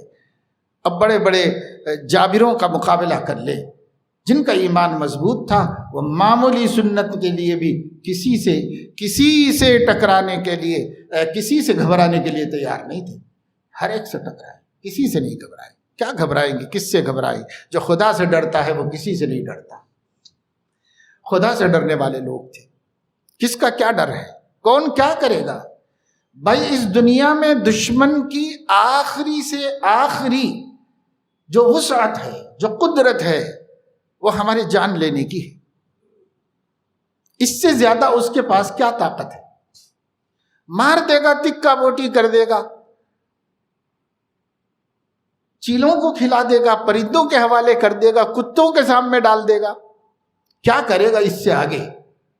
اللہ نے قرآن میں اس کی مثال رکھ دی، اس سے آگے کچھ کوئی نہیں کر سکتا، اس سے آگے تمہارے اوپر کوئی کچھ ظلم نہیں کر سکتا، یہ آخری ظلم ہے، اگر کوئی کرے گا تو کرے گا، یہ آخری ظلم ہے۔ تو آج ہی ایمان لائے تھے، ابھی اسی مجلس میں حضرت موسیٰ علیہ السلام پر جادوگر 70 جادوگر تھے۔ جب یقین ہو گیا کہ یہ سامنے والا جادوگر نہیں ہے، یہ تو کوئی خدا کا فرستادہ ہے، بھیجا ہوا ہے، تو آمنا برب ہارون و موسیٰ، سب نے مل کے کہا موسیٰ اور ہارون کے رب پہ ہم ایمان لاتے ہیں، ہم مانتے ہیں آپ کی دعوت قبول ہے، آپ کی دعوت قبول ہے۔ ابھی تفصیل بھی نہیں جانی، ابھی ان کو حضرت موسیٰ نے پوری تورات بھی نہیں پڑھائی، ابھی دین پورا تفصیل سے بتایا بھی نہیں، بس انہوں نے معلوم کیا ان کی دعوت کیا ہے، پہلے سے بھی جانتے تھے، وہ توحید کی دعوت دیتے ہیں اور اپنا اتباع کرنے کی دعوت دیتے ہیں، معلوم تھا۔ انہوں نے بس اتنا کہہ دیا آمنا برب ہارون و موسیٰ، موسیٰ اور ہارون جس چیز کی دعوت دے رہے ہیں ہم اس پر ایمان لاتے ہیں، ایمان لے آئے، بس ختم۔ ابھی ایک نماز نہیں پڑھی، روزہ نہیں رکھا، دین نہیں سیکھا، تورات کا علم نہیں حاصل کیا، ابھی تو کچھ بھی نہیں ہوا، ابھی تک تورات نہیں آئی تھی، لیکن حضرت موسیٰ کوئی دعوت تو لے کے آئے ہیں، وہ دعوت کچھ نہیں۔ لیکن دیکھو اب فرعون غصے میں آ گیا، بے عزتی محسوس کیا، ذلیل ہو گیا مجمع عام کے سامنے، ذلیل کرنے گیا تھا نبی کو اور ہو گیا خود ذلیل۔ تب اس نے کہا میں تم لوگوں کے ایک طرف کے پیر ایک طرف کے ہاتھ کاٹ کر کے کھجور پر سولی دے دوں گا، لَأُصَلِّبَنَّكُمْ أَجْمَعِينَ لَأُقَطِّعَنَّ أَيْدِيَكُمْ وَأَرْجُلَكُمْ مِنْ خِلَافٍ ثُمَّ لَأُصَلِّبَنَّكُمْ أَجْمَعِينَ. ایک طرف کا ہاتھ کاٹو، ایک طرف کے پیر کاٹو، اور پھر ان کے سولی پہ چڑھاؤ. اب پتہ چل جائے گا تم کو کہ میں زیادہ تم کو عذاب دے سکتا ہوں یا موسیٰ کا خدا زیادہ عذاب دے سکتا ہے. پتہ چل جائے گا میرا عذاب کتنا سخت ہے. تو کیا کہتے ہیں یہ ایمان والے، یہ توحید والے کیا کہہ رہے ہیں؟ یہ کہہ رہے فقضی ما انت قاض انما تقضی هذه الحیات الدنیا. اتنا ہی کر سکے گا کہ ہمیں مار دے گا، سولی چڑھا دے گا، اور کیا کرے گا؟ اور غصہ آئے گا تو جلا دے گا لاشیں اتار کر کے، یا چیلوں کو کھلا دے گا، یا شیروں سے نچوا دے گا. کیا کرے گا بھائی؟ تو کیا کر سکتا ہے؟ یہ جتنا تو بتا رہا ہے وہ آخری ہے تیرا اختیار، اس سے آگے تو اور کچھ بھی نہیں ہے. اس کے آگے انما تقضی هذه الحیات الدنیا. اور وہ جو ہم ایمان لائے ہیں وہ اس دنیا کے واسطے نہیں لائے ہیں، ہم وہ ایمان لائے ہیں اگلی دنیا کے کام آنے کے واسطے. انا آمنا بربنا لیغفر لنا خطایانا. تاکہ ہمارا رب ہمارے گناہوں کو بخش دے. ہم اس لیے ایمان لائے. ہماری منفعت آخرت سے وابستہ ہے، ہم آخرت کی منفعت کے لیے ایمان لائے ہیں. دنیا کی منفعت کیا دیکھیں گے ہم؟ اس کے لیے نہیں ہم ایمان لائے. انا آمنا بربنا لیغفر لنا خطایانا وما اکرہتنا علیہ من السحر فاللہ خیر وابقی. اللہ تجھ سے بہتر بھی ہے اور اللہ ابقا بھی ہے. تو فانی ہے، اللہ باقی ہے. تو کمتر ہے، اللہ بہتر ہے.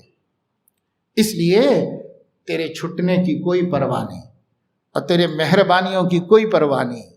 تو نے کہا تھا کہ اگر تم جیت گئے تو میں مقرب بنا لوں گا. تیرے تقرب کی اب ضرورت نہیں، اب تو ہم ارض و سما کے مالک کے مقرب بنے. تو کیا تقرب دے گا ہم کو؟ تیرے تقرب کی ہمیں کوئی ضرورت نہیں. یہ موسیٰ علیہ السلام پر ایمان لانے والے جادوگروں کا یقین اپنے رب کے اوپر ہے. اور امام الانبیاء سیدنا محمد الرسول اللہ صلی اللہ علیہ وسلم پر ایمان لانے والے ہر ڈرانے والے سے ڈر رہے ہیں، دین کا سودا کر رہے ہیں. حضور علیہ السلام کو حضرت موسیٰ کے سامنے شرمندگی نہیں ہوگی. ہمارا کام تو یہ تھا کہ ہم یہ سوچتے کہ حضرت موسیٰ ہمارے نبی سے کم درجے کے نبی ہیں، اولو العزم نبی ہیں، لیکن ہمارے نبی سے کم درجے کے نبی ہیں، اور ہمارے نبی ان کے نبی بھی ہیں، ان کے امام بھی ہیں. ان کی امت تو یہ ہمت کا مظاہرہ کرے اور ان کی امت ہتھیار ڈال دے، ہر جگہ ہتھیار ڈال دے. یہ کیسے ہو سکتا ہے؟ یہ ہمیں غور کرنا چاہیے. قرآن زندہ ہے، کاہے کے لیے زندہ رکھا گیا ہے؟ ایک ایک حرف کی حفاظت کی گئی ہے، کی جا رہی ہے. کس کے واسطے کی جا رہی ہے؟ اگر ہم اس قرآن سے سبق نہیں حاصل کرتے پھر کیا ہو؟ حالات آئیں گے، اس سے بدتر حالات آئے ہیں. ماضی میں تاریخ پڑھو مسلمانوں کے اوپر، اس سے بدتر حالات. تاتار کا فتنہ کیسا فتنہ تھا، کتنا خوف تھا. آج خامخواہ ڈرایا جا رہا ہے. اور بہت سے لوگ سوشل میڈیا پر ایسی باتیں چلا رہے ہیں جس سے مسلمانوں کی رہی صحیح ہمت بھی ختم ہو جائے. کیوں ڈر رہے ہو بھائی؟ ڈرنا ان کو چاہیے جن کا مولا نہیں ہے، اور جن کا مولا ہے ان کو کیوں ڈرنا چاہیے؟ قرآن نے ہم سے صاف کہا ہے سورہ محمد میں، ذالک بأن اللہ مولی الذین آمنوا وأن الکافرین لا مولا لهم. اب بخاری شریف میں ہے کہ احد میں بہت شان بگارتے ہوئے کسی نے کہا لنا العزا ولا عزا لکم، ہمارے پاس عزا ہے، تم لوگوں کے پاس عزا نہیں ہے، کیا جیتو گے ہم سے؟ کہاں ہے تمہارے پاس عزا تمہاری مدد کرنے کے واسطے؟ لنا العزا ولا عزا لکم۔ حضور علیہ السلام نے ایک صحابی سے کہا کہ زور سے جواب دو اس کو کہ ہمارے پاس مولا ہے تمہارے پاس مولا نہیں، ہمارے پاس اللہ ہے تمہارے پاس اللہ نہیں۔ تو جواب ہم کو سکھا دیا گیا، ہمارے سامنے آنے والے، ہم کو ڈرانے والے کس کی دہائی دے کے ڈراتے ہیں؟ ڈراؤ، سب ہمارے مولا کی مخلوق ہیں، ہمیں کیا ڈرنا ہے؟ ہمیں کس سے ڈرنا ہے؟ اس لیے حدیث میں آیا ہے کہ جو اللہ کے غیر سے ڈرتا ہے ساری مخلوق اس کو ڈراتی ہے، اور جو اللہ سے ڈرتا ہے ساری مخلوق اس سے ڈرتی ہے۔ ہم ڈرنا شروع کر دیں اللہ سے، یا ایھا الذین آمنوا اتقوا اللہ، اے ایمان والو اللہ سے ڈرو۔ ہم اللہ سے ڈرنا شروع کر دیں، اللہ سے ڈرے، کسی سے نہیں ڈرے، اللہ سے ڈرے۔ اللہ سے ڈرنے والوں کا اللہ تعالی ہیبت اور خوف پیدا کر دیتے ہیں سامنے والے کے دل۔ کبھی کبھی ہمارے پاس قصے آ جاتے ہیں ایسے سوشل میڈیا پر، اس کا اچھا بھی استعمال ہو سکتا ہے، کرتے بھی ہیں کرنے والے، لیکن بہت کچھ نقصان دہ استعمال بھی اس کا ہوتا ہے۔ ایک قصہ کہیں سے جھوٹا موٹا ہوتا ہے، بعض دفعے 5-10 سال پہلے کے قصے کو پھر چلا دیتے ہیں تاکہ ہراسمنٹ ہو، مسلمان ڈر جائے، مسلمان خوف زدہ ہو جائے۔ تو کون چلا رہا ہے صاحب؟ وہ گروپ تو آپ ہی لوگوں کے ہیں نا، مسلمانوں کے، اس میں کوئی غیر مسلم شریک نہیں، تو یہ کون چلا رہا ہے؟ یہ مسلمانوں کی حماقت ہے کہ مسلمانوں کو ڈرا رہے ہیں، ہمت توڑ رہے ہیں، مسلمانوں میں خوف پیدا کر رہے ہیں۔ مسلمانوں میں خوف مت پیدا کرو، منافقین پیدا کرتے تھے تو قرآن نے ان کی مذمت کی ہے کہ مسلمانوں میں خوف مت پیدا کرو۔ مسلمانوں میں خوف پیدا کرنے کا قرآن میں اللہ نے فرمایا منافقین کام کرتے تھے۔ بہت بڑا لشکر آ رہا ہے، بہت بڑی تیاریاں مکے میں ہو رہی ہیں، فخشوہم، ارے ڈرو بھائی، کس غفلت میں بیٹھے ہوئے ہو؟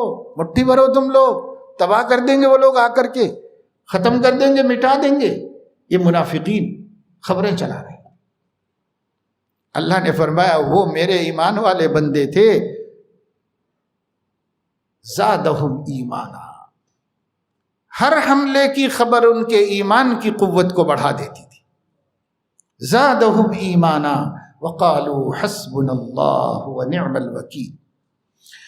مفسرین فرماتے ہیں یہ جملہ سب سے پہلے سیدنا ابراہیم علیہ السلام نے کہا تھا، حسبنا اللہ ونعم الوکیل، اور اس کے بعد ہمارے نبی کے اصحاب نے اپنے دشمنوں کے ڈراوے کو سن کر کہہ دیا، زادہم ایمانا وقالوا حسبنا اللہ ونعم الوکیل، فانقلبوا بنعمت اللہ وفضل لم یمسسہم سوء، ذرہ برابر برائی ان کو نہیں پہنچی، اللہ کے فضل کو لے کر اور غنیمتوں کو لے کر اور نعمتوں کو لے کر لوٹے۔ یہی ہمارے ساتھ بھی اللہ کرے گا اگر ہمارا بھی یہی حال ہو۔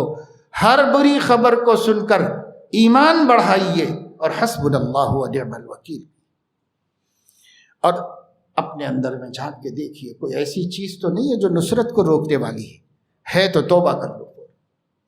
کوئی ایسا گناہ تو نہیں ہے جو نصرت کو روکنے والا ہے، توبہ کر لو۔ صحابہ ان گناہوں سے بچتے تھے تو آسمان سے مددیں آتی تھی۔ آج بھی ہو جو براہیم کا ایمان پیدا، آگ کر سکتی ہے انداز گلستان پیدا۔ جب سر میں ہوائے طاعت تھی، سرسبز شجر امید کا تھا، جب سر عیسیاں چلنے لگی، اس درخت نے پھلنا چھوڑ دیا۔ اللہ کی راہیں اب بھی قائم ہیں، آثار و نشاں، اللہ کی راہیں اب بھی کھلی ہیں، آثار و نشاں سب قائم ہیں اللہ کے بندوں نے، لیکن اس راہ پہ چلنا چھوڑ دیا۔ پھر سے آؤ اس کے اوپر، پھر سے ہم آئیں، حسبنا اللہ و نعم الوکیل. کیا کیا ڈرا سکتے ہو ڈراؤ، کیا کیا کر سکتے ہو کرو. ایک ظالم بادشاہ نے ایک عالم دین کو، اللہ کے نیک بندے کو کسی معاملے میں گرفتار کر لیا.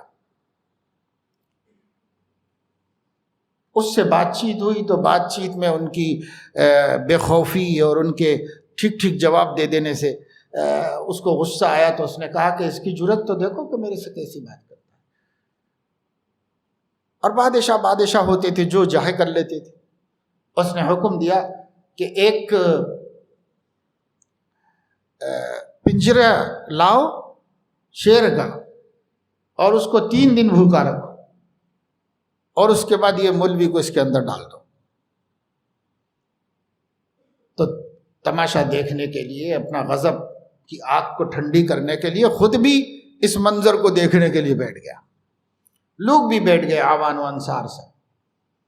3 دن کے بعد لایا گیا وہ، اور 3 دن سے بھوکا رکھے گئے شیر کو اس پنجرے میں رکھ کر اسی پنجرے کے اندر یہ مولانا صاحب کو دروازہ کھول کے اندر ڈھکا دیا. تو وہ اندر گئے، ایک کونے میں بیٹھ گئے. جا کر کریں گے کیا بھائی؟ شیر حملہ کرے گا، خون چوس لے گا، قصہ ختم کر دے گا. اور کیا ہے، اللہ کی رضا کے واسطے مرنا تو ہے ہی آگے پیچھے، لیکن نام خدا پہ مرو، اللہ کی رضا میں مرو تو وہ راہ خدا کی موت ہے. راہ خدا کی موت نکل جائے دم تیرے قدموں کے نیچے، یہی دل کی حسرت، یہی آرزو ہے. اللہ والوں کو، ایمان والوں کی اور کیا تمنا ہے کہ اللہ کو خوش کرنے کے راستے میں موت آ جائے. اس کے علاوہ اور کیا آرزو ہے ہماری، اور کیا تمنا ہے.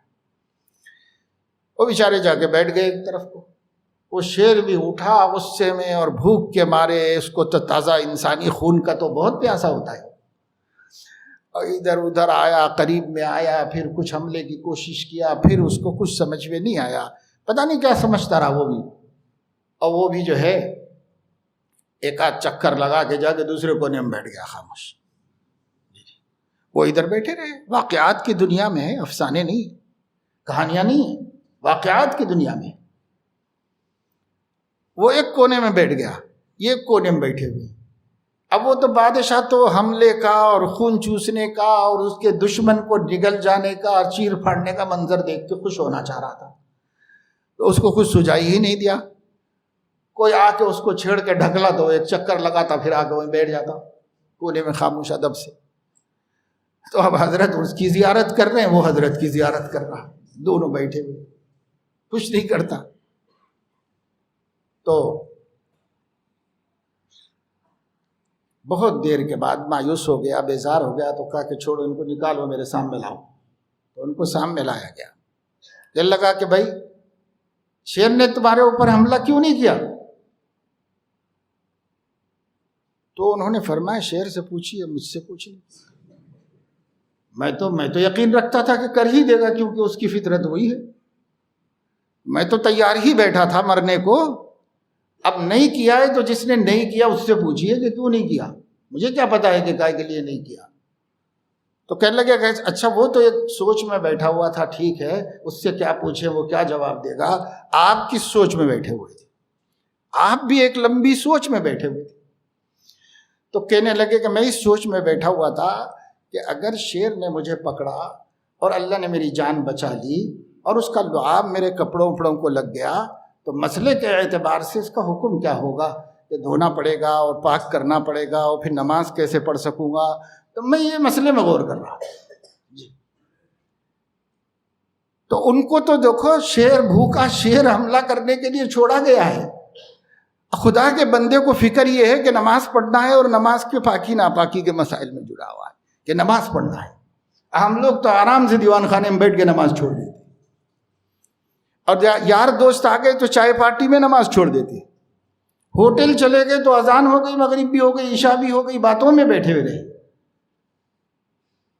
ہم اللہ والے تھوڑے ہی ہیں، ہم ایمان والے ہیں. ایمان والے دیکھو ایسے ہیں کہ بھوکا شیر چھوڑا گیا ہے، لیکن فکر ہے نماز ضائع نہ ہو جائے کہیں بھی. نماز کی فکر لگی ہوئی، نماز کی فکر میں لگے ہوئے. ایسے ایمان والے ہوتے ہیں. کچھ اپنے کو بناؤ، بدلو۔ اگر ہم اپنے کو نہیں بدلیں گے تو ہمارا ڈرنا بچا ہے، اور اگر ہم اپنے کو تھوڑا بھی بدل لیں گے اور اللہ سے لو لگا لیں گے، ہمیں ڈرنے کی کوئی ضرورت نہیں ہے۔ پوری دنیا اکٹھی ہو جائے ہمارے خلاف، ہو جائے، کیا کرے گی؟ زیادہ سے زیادہ موت، زیادہ سے زیادہ موت تو ایک جان کا ضیاء ہے، سو ایسا ضیاء بھی نہیں۔ ایک جان کا نقصان ہے، کوئی بڑا نقصان نہیں ہے، جانے دو۔ یہ جان جائے گی تو خدا ملیں گے، زندگی میں تو نہیں ملیں گے۔ یہ جان جائے گی تبھی تو خدا ملیں گے، خدا کی نعمتیں ملیں گی، خدا کا پیار ملے گا، خدا کی رضا ملے گی۔ اس کے لیے تو مرنے ہی کا انتظار ہے، اور کس چیز کا۔ اس لیے عزیزو، بالکل نہیں ڈرو۔ یہ ہمارا ڈرنا ہماری ہمتوں کو پست کر کے مزید گنہگار بنائے گا، اور مزید بدعمل بنائے گا، کاہل بنائے گا، نکما ناکارہ مخلوق بنا کے رکھ دے گا ہم۔ ایمان والے سے بڑا ہمت والا کوئی نہیں۔ ایمان بڑی طاقت آپ کے پاس ہے۔ اس طاقت کے ہوتے ہوئے کس طاقت سے گھبرا رہے ہیں؟ کوئی طاقت ایمان کے مقابلے میں کوئی اہمیت نہیں رکھتی۔ یہ ایمان بڑھ جانا چاہیے، اور یہ سوچنا چاہیے حالات پہلے بھی آئے، حالات نبیوں پہ بھی آئے۔ حالات کا آنا، ناموافق حالات کا آنا اللہ کے تقدیری نظام کے ماتحت ہے۔ ہم اس کو کالعدم نہیں کرا سکتے، لیکن ہم اس سے گزرنا جانتے ہیں۔ ہمارے نبی نے ہم کو اس سے گزرنا سکھایا ہے، اس لیے ہمارے نبی نے ڈرنا نہیں سکھایا ہے، ہمارے نبی نے نکلنا سکھایا ہے۔ حالات سے کیسے نکلو، حالات سے کیسے اپنے آپ کو بچاؤ، یہ سکھایا ہے نبی نے، ڈرنا نہیں سکھایا ہے۔ مومن اور ڈرے، مومن ڈرتا نہیں ہے۔ مومن کس سے ڈرے؟ ایک ہے اس کے سامنے ڈرنے کے قابل، ایایا فرحبون ایایا فاتقون لا تخشوا الناس واخشونی اتقوا اللہ اتقوا اللہ اتقوا اللہ۔ اللہ کی طرف سے اعلان ہے، قرآن میں موجود ہے، ہم پڑھ رہے ہیں، نمازوں میں سن رہے ہیں، لیکن ہم تدبر نہیں کرتے، ہم اس میں غور نہیں کرتے۔ ہمارا کام کیسے بنے گا؟ میں نے آیت شریفہ پڑھی آپ کے سامنے، یا ایھا الذین آمنوا اتقوا اللہ وابتغوا الیہ الوسیلہ وجاہدوا فی سبیلہ لعلکم تفلحون۔ بس فلاح کا یہ راستہ بتا دیا۔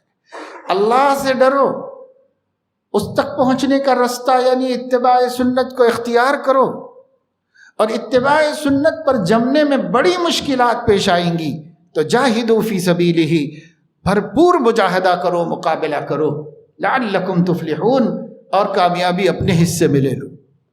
ہمارے ہاتھ میں سب ہے۔ تقوی اختیار کریں، اتباع سنت کریں، اتباع سنت کے راستے کی مشقتوں کو جی جان سے گوارا کر کے برداشت کر۔ ہو گیا کام، 3 کام ہم کر لو، فلاح کی خوشخبری اللہ دے رہے، کامیاب، کام بن گیا تمہارا۔ تو اتنا آسانی سے کام بننے والا ہے، لیکن چونکہ اتباع سنت حالات کے بدل جانے کی وجہ سے، دین کے کم ہو جانے کی وجہ سے، ماحول میں بے دینی کے غلبہ ہونے کی وجہ سے ذرا مشکل ہوتا ہے۔ تو کیا مشکل سے گھبرائیں گے؟ مشکل سے نہیں گھبراؤ۔ جو لوگ پہلے پہل مسلمان ہوئے تھے ان کے لیے اسلام پہ جمنا کتنا مشکل تھا، کتنا مشکل تھا ان کے لیے، لیکن وہ نہیں ڈرے، دبے بھی نہیں، بس ایک اعتقاد بنا لیا تھا ہمارا ایک اللہ ہے، اور یہ ہستی جو ہمیں دعوت دے رہی ہے یہ سچی ہستی ہے اور صدق و صفا ہے، یہاں کوئی کھوٹ نہیں۔ ان کی بات ہم نے مانی ہے، 100% ہم کو کامیابی ہے، ہم ناکام ہوں اس کا کوئی سوال ہی نہیں پیدا۔ چاروں طرف ناکامی کے نقشے فٹ کر دیے گئے۔ انہوں نے کہا یہ نقشے ہیں، لیکن ہم کو اس میں بھی کامیابی ہی دکھ رہی۔ تم کو ناکامی دکھ رہی ہوگی کہ ہم ناکام ہو رہے ہیں، لیکن ہم کو کامیابی دکھ رہی۔ کھجوریں پھینک دی، اور کئی ایک صحابی نے کہا کھجوریں پھینک دی اور کہا جنت میں جا کے کھا لیں گے باقی کھجوریں۔ ایسا یقین بنا تھا صحابہ کرام، مجھے جنت کی خوشبو آ رہی، یہ یقین تھا، یقین۔ اب حضرت خباب کو آگ پہ لٹایا گیا اور ان کے اوپر چٹان رکھ دی گئی، جھلس جاتی تھی پیٹھ ان کی، اور داغ داغ سفید ہو گئی تھی۔ مکے میں بھرے مجمع میں آ کے حضرت خباب نے چادر ہٹا کے پیٹھ اللہ کے نبی کو دکھائی، یا رسول اللہ ذرا دیکھیے میرا کیا حشر ہوا ہے، ایمان لانے کا نتیجہ ہوا، یہ حشر ہوا ہے۔ لیکن نبی کے سامنے تو اپنا رونا رو لیا، جو ان کو ان کا آقا جلاتا تھا، جو آقا ان کو دکھاتا تھا، اس کے سامنے کبھی پست ہمت نہیں، کبھی اس کے سامنے ہاتھ نہیں جوڑے، کبھی اس کے سامنے کمزوری نہیں دکھائی۔ ایک دن اس نے کہا کہ ایک بڑا پتھر لا کے رکھو، یہ ہل رہا ہے، اس کو ہلنے بھی مت دو، جلتے رہنے دو، بس آگ پہ ہلنے بھی مت دو، پتھر رکھو لا کے۔ تو پتھر لا کے رکھا گیا تو ہنس رہا تھا۔ حضرت خباب نے فرمایا کہ ظالم، اور بھی کوئی طریقہ ہے ستانے کا، اور بھی کوئی طریقہ ہے جلانے کا تو جلا لے۔ تو کتنا جلائے گا، کیا کیا جلائے گا؟ میرا جسم ہی تو جلائے گا، پر اس دل کو کون جلائے گا جس دل میں محمد الرسول اللہ کا جلوہ بسا ہوا ہے۔ معاملہ وہاں ہے، ایمان وہاں ہے، یقین وہاں ہے، قوت وہاں ہے۔ تو کیا جلا جلا کے دیکھ رہا ہے؟ پیٹ جلائے گا، ہاتھ جلائے گا، پیر جلائے گا، کیا کرے گا؟ دل کو کون جلائے گا؟ قتل کرو گے، ہاتھ پیر کاٹو گے، دل کو کون کیا کرے گا؟ دل تو اندر اللہ نے محفوظ رکھا ہے، اور اس دل میں ایمان محفوظ ہے، اس کو کوئی نقصان نہیں پہنچا سکتا۔ اس وجہ سے ہمیں یقین کی کیفیت پیدا کرنی پڑے گی۔ اور یقین میرے دوستو عزیزو کیسے پیدا ہوگا؟ یقین والوں کے واقعات پڑھنے سننے سے۔ یقین والوں کے واقعات پڑھیے، صحابہ کرام کے۔ ابھی ہم صحابہ کرام کے ایمان افروز قصے سناتے ہیں۔ بہت سے ایسے سمجھدار لوگ ہیں جو یہ کہہ رہے مولانا اس زمانے میں یہ سب مت سنائیے، آپ یہ زمانے میں یہ سب باتیں مت بیان کیجیے، نوجوان کو مصیبتیں آ جائیں گی۔ تو بھائی مصیبت کیا آئے گی اگر ہم نہ سنائیں؟ ہمارے پاس کیا ہے جس سے ہم اپنا ایمان بنائیں؟ ہمارے پاس اور کون سی اسپرٹ ہے، اور کون سی طاقت ہے جس سے ایمان بنائیں؟ نبی کے واقعات، صحابہ کے واقعات، اولیاء کے واقعات، دعات اور غزات کے واقعات، محدثین و فقہا کے واقعات، اللہ کے نیک بندے جو آگے چلے گئے ہیں ان کی زندگیاں ہمارے لیے اسوہ ہے۔ ان کو سامنے رکھنا ہے، اسی سے ہمت حاصل کرنا ہے، طاقت حاصل کرنا ہے، یقین کی کیفیت پیدا کرنا ہے اپنے اندر، اور اپنے بچوں میں پیدا کرنا ہے، اپنے گھروں میں پیدا کرنا ہے۔ دنیا ڈرا رہی ہے، آپ ڈرتے رہیں گے تو پھر ایک دن ہمیں کفر پہ، شرک پہ مجبور کر دے گی۔ ڈرنے والا وہ بھی کرنے کو تیار ہو جائے گا، ڈرنے والا اس کے لیے بھی تیار ہو جائے گا۔ کبھی کفر کی طرف نہیں لوٹنا ہے، کبھی شرک میں مبتلا نہیں ہونا ہے، کبھی ہمت نہیں ہارنا ہے، کبھی غیر خدا کی طاقت پر یقین نہیں کرنا ہے، جھوٹ کو ماننا نہیں ہے، سچائی کو ماننا ہے، اور صرف سچائی کو ماننا ہے۔ اور سچائی یہ ہے کہ اللہ ہی بندگی کے لائق ہے، سچائی یہ ہے کہ محمد الرسول اللہ صلی اللہ علیہ وسلم ہی اطاعت کے قابل ہیں، انہی کی بات مانی جانے کے قابل ہے، انہی کا رستہ چلنے کے قابل ہے۔ یہ سچائی ہے، اس کے علاوہ ہر دعوت جھوٹ ہے، ہر دعوت مکر و فریب ہے۔ دجال کی دعوت ہے، ابلیس کی دعوت ہے۔ ہمارے نبی ان ھذا صراطی مستقیما فاتبعوه ولا تتبعوا السبل فتفرق بكم عن سبیلہ ذلکم وصاکم بہ لعلکم تتقون۔ سیدھی سیدھی بات ہے اور سچی بات ہمارے سامنے ہے۔ سچی کو چھوڑ کے کدھر جائیں گے؟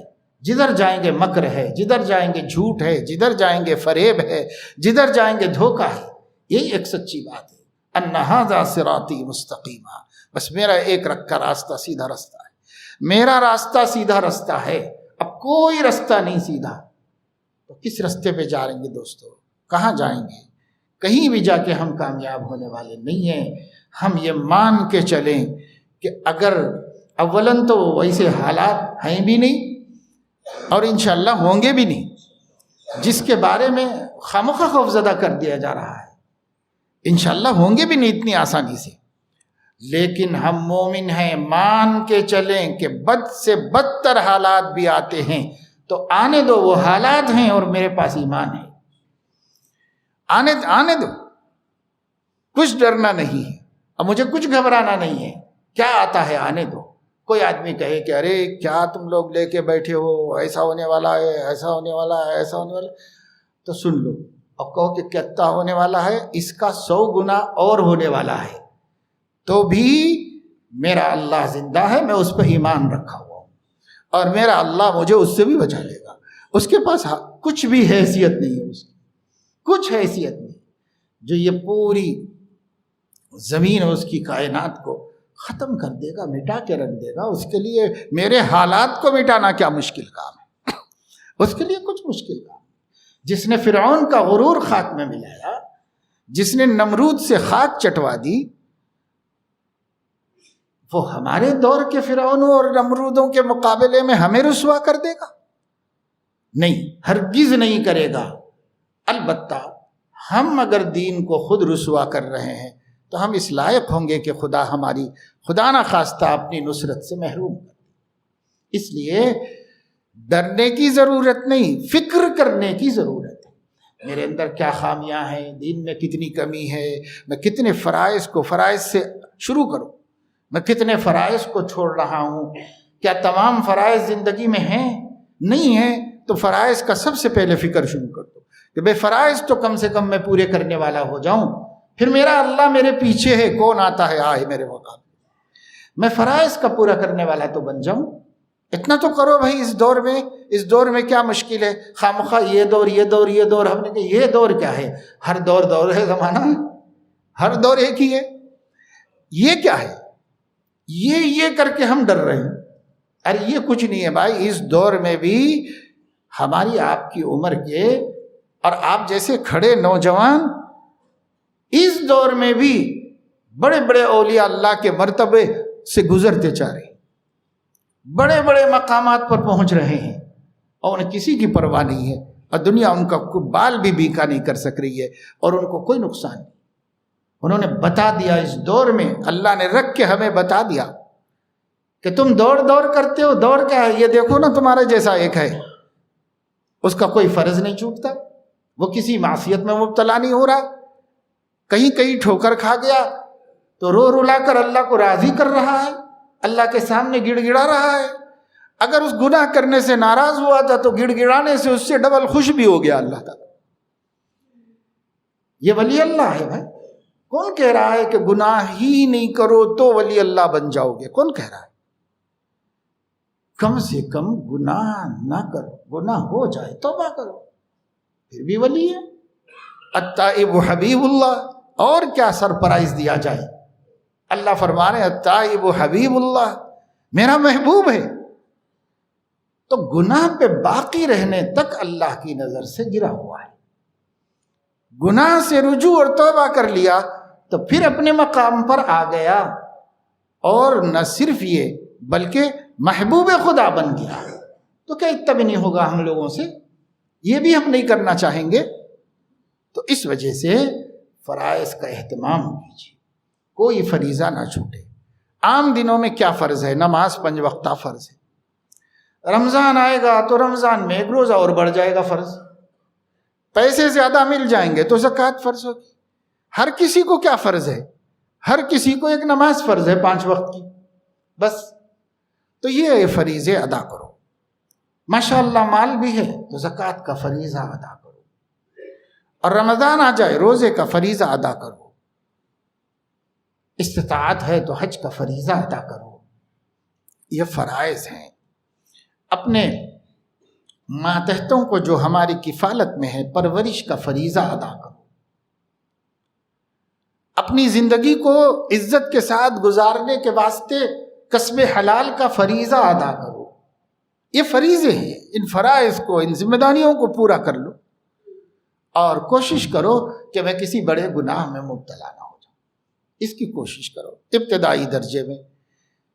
اب فی الحال اتنا ہی کر لو کہ بڑے گناہوں میں مبتلا نہ ہو، اس کی کوشش کر لو کہ میں کسی بڑے گناہ میں مبتلا نہ ہو جاؤں. بڑے گناہ کیا ہیں معلوم کر لو علماء سے، اور معلوم کر کے اس کی کوشش کرو، فکر کرو. اتنا ہم کر لیں، یہ کام اگر ہم کر لیں گے تو ہمارا اللہ ہمارے ساتھ ہے. اللہ ہمیں نہ حالات کے حوالے کرے گا، نہ اللہ تبارک و تعالی شانہ ہمیں ہمارے دشمنوں کو غالب آنے دے گا. سب کو وہ دیکھ لے گا. کتنا ایمان و یقین تھا حضرت مولانا یوسف صاحب کاندھلوی رحمۃ اللہ علیہ نے فرمایا، مت گھبراؤ، مت پریشان ہو جاؤ، کچھ زیادہ وقت نہیں لگے گا، 70-75 سال سے زیادہ اللہ آزمائے گا نہیں. یہ رشیا پورا کا پورا آزاد ہو کر رہے گا. اب ان کے دل میں اللہ نے ایک بات ڈالی، بھرے مجمع میں فرمایا یہ مسلمان ہمیشہ نہیں رہیں گے ان کی پکڑ میں جکڑ میں. 70-72 سال نہیں گزریں گے، دیکھ لینا کہ اللہ رب العزت ان کو آزاد کرا کے رکھے گا ان کے ظلم سے. تو پورے 72 سال کے بعد آزاد ہو گئے. تو اللہ تعالیٰ اللہ کے نیک بندوں کو یقین دلاتا ہے، اپنے خاص بندوں کو یقین دلاتا ہے کہ سب ہوگا، آزمائشیں میری طرف سے ہیں. اگر میں پکڑ دھکڑ چھوڑ دوں تو میرے بندے باغی ہو جائیں گے، اس لیے میں ان کو پکڑ دھکڑ کرتا رہتا ہوں. ان کے لیے حالات میں خوف و ہراس بناتا رہتا ہوں. مستہم البأساء والضراء وزلزلوا، یہ سب اللہ کرتے ہیں. تو وہ ہماری غفلت کو دور کرنے کے واسطے ہیں. کیا اچھا ہو کہ حالات اور اس ملک کے حالات اور دنیا کے حالات اور اس حکومت نے تو بس بھائی حد کر دی، اور اب کیا ہوگا اور اب کیسا ہوگا اور مسجدوں کا کیسے ہوگا اور مدرسوں کا کیسے ہوگا. یہ بالکل رونے کے بجائے اگر ہم کچھ اپنا جائزہ لے لیں، جو موٹی موٹی اصلاح کر سکتے ہیں وہ تو شروع کر دیں. یعنی فرائض پابندی سے ادا کرنے والے بن جائیں اور محرمات سے بچنے والے بن جائیں. اس کے بعد کے لیے اللہ سے وعدہ کر لیں کہ اللہ آگے کی کوششیں بھی میں کرتا رہوں گا، آپ میری مدد کیجئے. میں سرے دست تو اتنا کر کے آ گیا ہوں آپ کے سامنے، اب اسی کو قبول کر لیجئے اور اسی پر نصرتیں بھیج دیجئے. تو اللہ تو کریم ہے نا، وہ اس پہ مدد بھیجے گا، وہ اس پر بھی ہماری نصرت بھیجے گا. استغفار کی کثرت کیجئے، توبہ کثرت سے کرتے رہیے، بار بار توبہ کیجئے، صبح و شام توبہ کیجئے. ہر صبح کو سوچئے اللہ نے ہاتھ پھیلایا ہے کہ رات بھر کے گناہ گاروں میرے ہاتھ پہ توبہ کر لو. ہماری صبح بغیر توبہ کے نہیں ہونی چاہیے. ہر شام کو سوچو اللہ نے ہاتھ پھیلایا ہے، دن بھر کے گناہ گاروں میرے ہاتھ پہ توبہ کر کے سو جاؤ، اس لیے میری شام بغیر توبہ کی نہیں ہوگی. تو صبح توبہ کرو، شام توبہ کرو، استغفار کرو، گناہوں پر نادم رہو، فرائض میں کوتاہی مت کرو، اور گناہوں سے، بڑے بڑے گناہوں سے بچنے کی کوشش کرو. اتنا اگر ہم کر لیں گے تو یہی ہمارے حق میں پہلے درجے کا اتقوا اللہ وابتغوا الیہ الوسیلۃ وجاہدوا فی سبیلہ لعلکم تفلحون. بس یہ حضور علیہ الصلوۃ نے فرمایا علیک بالتقوی فإنہ ازین لامرک کلہ. تم مجھے وصیت کرنے کے لیے کہہ رہے ہو، یہ نصیحت نوٹ کر لو. اپنے اوپر خوف خدا کو لازم کر لو، وہ تمہارے ہر عمل کی شان ہے، ہر عمل کی زینت ہے. اپنے اوپر لازم کر لو تقوی. ہر جگہ خوف خدا، ہر کام میں خوف خدا، ہر جگہ میرا ایک اللہ ہے، دیکھ رہا ہے. خفا بھی ہوتا ہے، خوش بھی ہوتا ہے. خوش کرنے سے خوش ہوتا ہے، خفا کرنے سے خفا ہوتا ہے. ہمیشہ اس کو دھیان میں رکھو، ہمیشہ اس کو دھیان میں رکھو. علیک بالتقوی، علیک بالتقوی فإنہ ازین لامرک کلہ. ہمارے مسائل اس سے حل ہو جائیں گے، ہماری مشکلات اس سے دور ہو جائیں گی. اللہ تعالیٰ اپنے فضل و کرم سے ہم سب کو تقوی کی دولت سے مالا مال فرمائے، اور اللہ تعالیٰ اپنی کتاب اور اپنے نبی کی تعلیمات پر یقین کامل نصیب فرمائے، اور انہی کی اتباع میں نجات کے اوپر شرح صدر فرما دے اور اطمینان قلب نصیب فرما دے، اور ہر خوف سے، ہر ہراسمنٹ سے، ہر ڈراوے سے اللہ پاک ہم کو محفوظ و مامون فرمائے.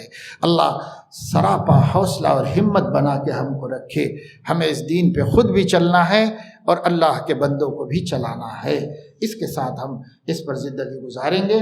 اللہ تعالیٰ اپنے فضل و کرم سے ہمیں اس کی توفیق بھی دے، دعائیں بھی مانگتے رہو، کوششیں بھی کرتے رہو، ہمارے بھائی بھی کریں، ہماری بہنیں بھی کریں۔ وآخر دعوانا ان الحمد للہ رب العالمین۔